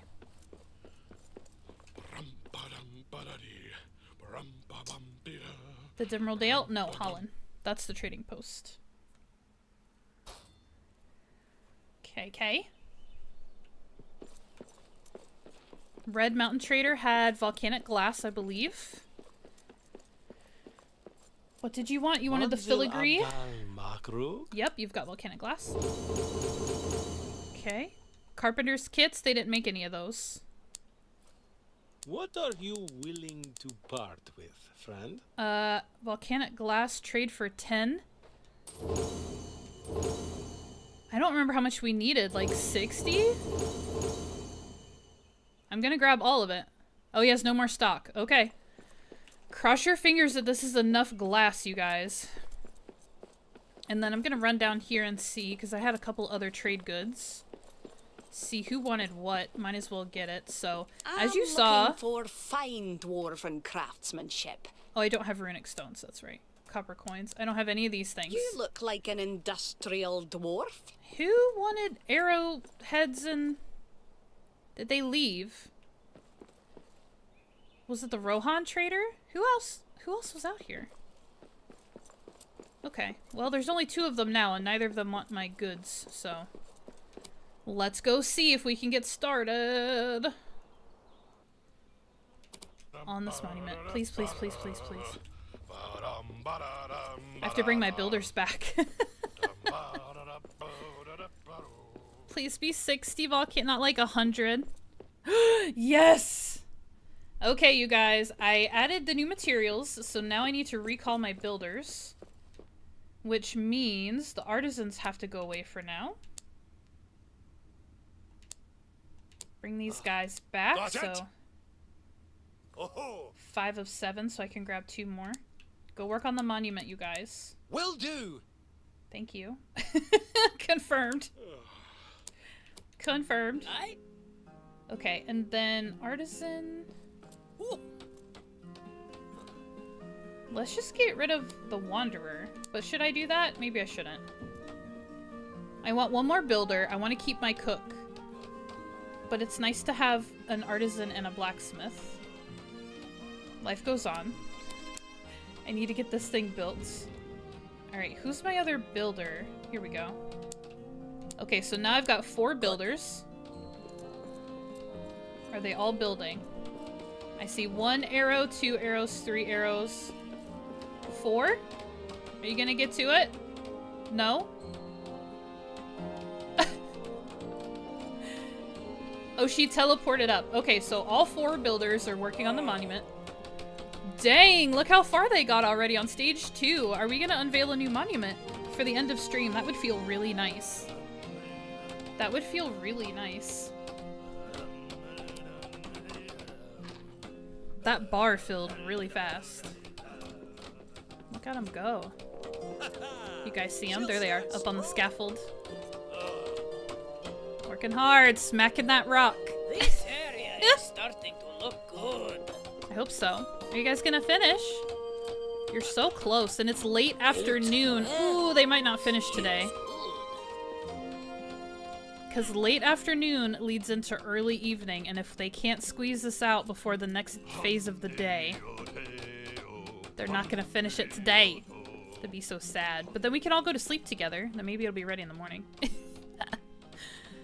So, there you have it. That's the process. You go to the trading post, you talk to your merchants, they tell you what they want. You come back to your delving, you assign it to your craftsmen. They craft it, trade goods. You take it, trade it. You earn credit, basically. They call it reputation as a general term, but each individual merchant has some of it's like kinship, some of it's honor, something else. They all have like individual names for it, but it's basically a line of credit. So you provide to the merchants what they're asking for, you gain credit, and then you can spend that credit for the different items that they have for sale. So that's how you're going to trade to get all your recipes and all of your materials and all of that good stuff. I will say, though, volcanic glass is one of the items that they do have available now in Lionheart's Grand Warehouse and Armory. So that's a material that you can go get from the warehouse if you would like. And let's see, we are 75 points, if you will, from leveling up this delving. We are just shy of 300 pride. So these guys might finish that out today. Because every dwarf that works, every dwarf that completes a job, is going to add pride to that delve stone at the end of every day. Oh, it's early evening. Dang it! They didn't finish. They're still working, though. Look how close you guys are. Come on, finish. Finish it. No. Keep working. You're so close. Oh, guys. Look how there's this tiny little tab on the end of that bar. Oh, you guys are killing me. Okay, we'll do a sleep cycle. Do you guys have to eat first? Where are you going? You're not eating, you're walking. Please stop fooling yourself. Okay, somebody's over here eating. The cook is chilling. Are you out of materials? Oh, how? No, you're just chilling. Okay, that's good. At least nothing's wrong. Let's assign... We got all the filigree you wanted, I think. So let's do... Wait, crafted by artisans. Why is it not... Why can't I set the priority? They're not asleep yet. Are they asleep already? It's only early evening. They should be eating. They're going to sleep. Oh no, they're dropping their pride at the Delvestone. Who's out here? There are wandering dwarves out here. Who are you guys? Did I send you away? These are my builders? Why are you guys out here? What are you doing? That's the wanderer. He's supposed to wander. What are the rest of them doing? Stop sleeping in my bed. If this is what you've come for, you can't have it. Are you... A hearty meal cures nearly all. What? Why is food appearing over here? And why are you in the middle of the table? Oh my god.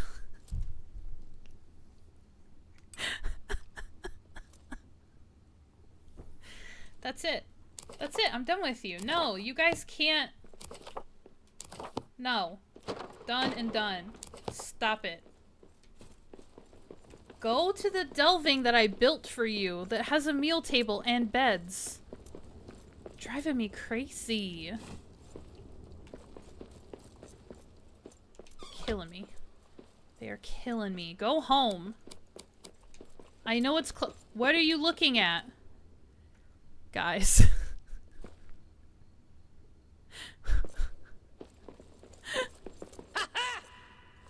Oh my god. When is the next patch? They're all lunatics now. They're all officially lunatics. Alright, whatever. Whatever. As long as you're building my monument, that's all that matters. Okay, I'm gonna grab a bed. And I'm gonna go to sleep. And then everybody else will hopefully go to sleep. And then maybe it'll be first light. Dwarves. Oh, the dark. Oh, you guys. Our enemies attack. This is special. I'll just rest my eyes. You just killed someone? Do you guys see this situation? Oh! That thing has run off with dwarves. But where?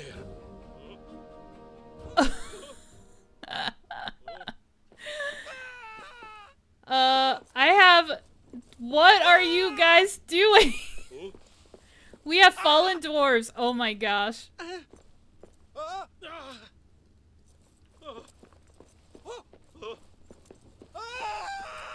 Will you get out of... I'm so... Stop it.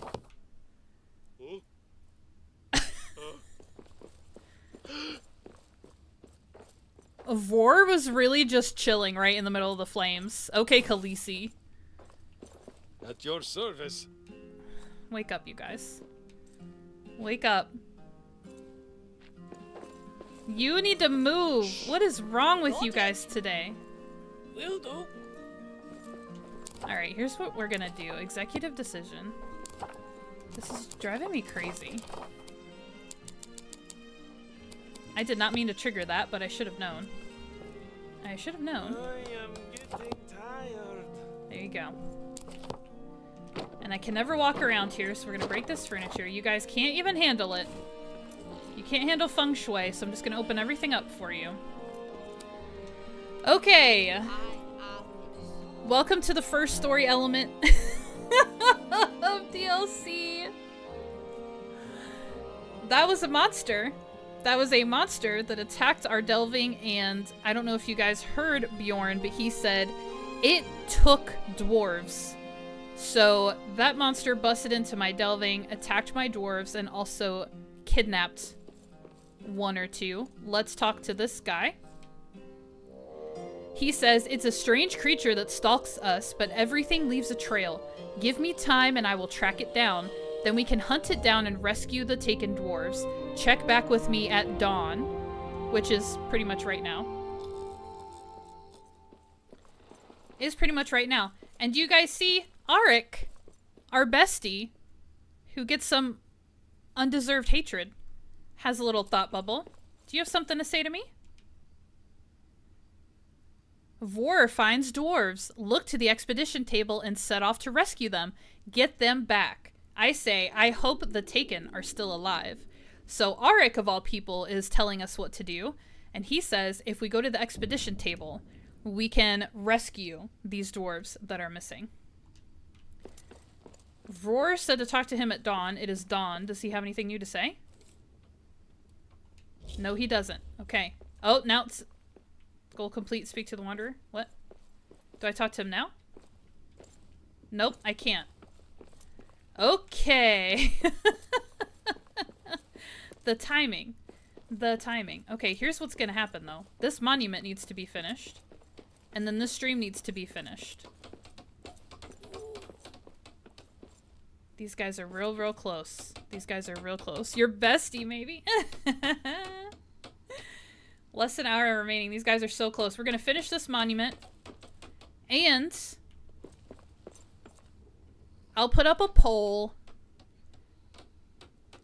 to ask, maybe. I don't know. I don't know. I need to find out if you guys really want me to try to play more of this. And I mean really want me to play more of this, more of the DLC. Otherwise, we can come back to this whenever the situation calls for it, because, again, part of the promotional team and happy to be so. So I will be streaming this again at some point for sure.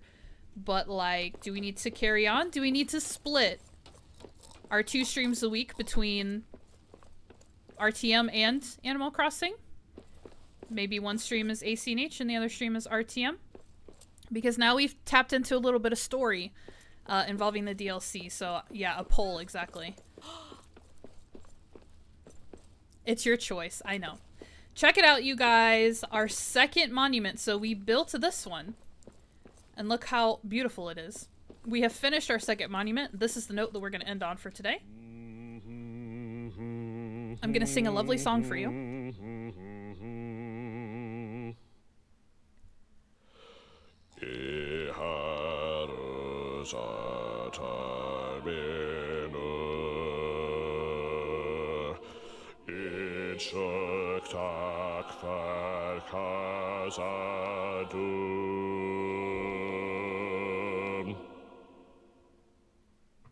This monument will stand the Whoosh. test of time. Look at it. So pretty. Michael Delving raised to 3. Beautiful. 2 beautiful monuments. Can I do anything with this? Oh, we reached our 300. So now we need 700? Wait, I should be able to... Hold on. I should be able to upgrade. Because I can still only have 9 dwarves. Maybe it was 7. Okay, we're going to trust it. We're going to trust the process. But congratulations, everybody. Against all odds. Against all odds, we finished the second monument. So we need to get a third one going. And the area I have designated for that, somebody's still wandering around outside. I don't even care. I don't even care. Is probably going to go right here. So let's take a look at our monuments. So we finished the Zaggle of Wealth and the Pillar of Unuk Ayin. Let's do the Archive right here. I can always move the expedition table. I cannot move this. And I want it centered in this section. So there we go. Now, what does it want? Oh gosh, my alarm is telling me stream is over. That's so funny. Granite and Ubasam wood. Let's do it. Confirm. We'll get it going. My builders will work on this now. If they can get back here. We raised our delving. We unlocked second monuments. We officially traded for something. Got our volcanic glass. Got our production going. Okay, here's what we're gonna do. I'm gonna do this and this and this and this, and then I'm gonna do this. My chat. Jeez. I wonder who's gonna win the giveaway. Does anybody else want to jump in? Anybody else want to jump in? Type !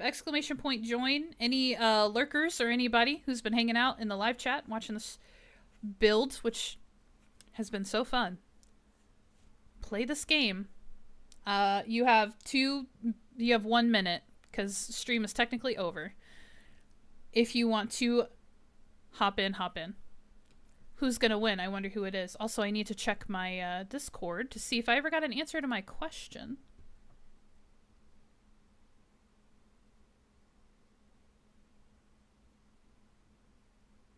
Huh. No direct answers, of course. Of course. That's fine. Okay. And let's choose a winner. Kathleen! Congratulations! You won the giveaway. You won the giveaway. Oh, congratulations. It'll be so much easier to give you your prize than it is anybody else, so I'm totally fine with it. What do you want, Kathleen? We're pushing the Yule-Tide DLC pack, but I don't know if I've already given you that. But you can have anything on this list. You can have the Durin's Folk DLC. You can have Orc Hunters, Beorn's Lodge. You can unlock those things. The Rohan DLC. The Entcraft is a really good one that gets you all that green stuff that I've been playing with. A lot of those plants and the trellises that have the vines hanging off.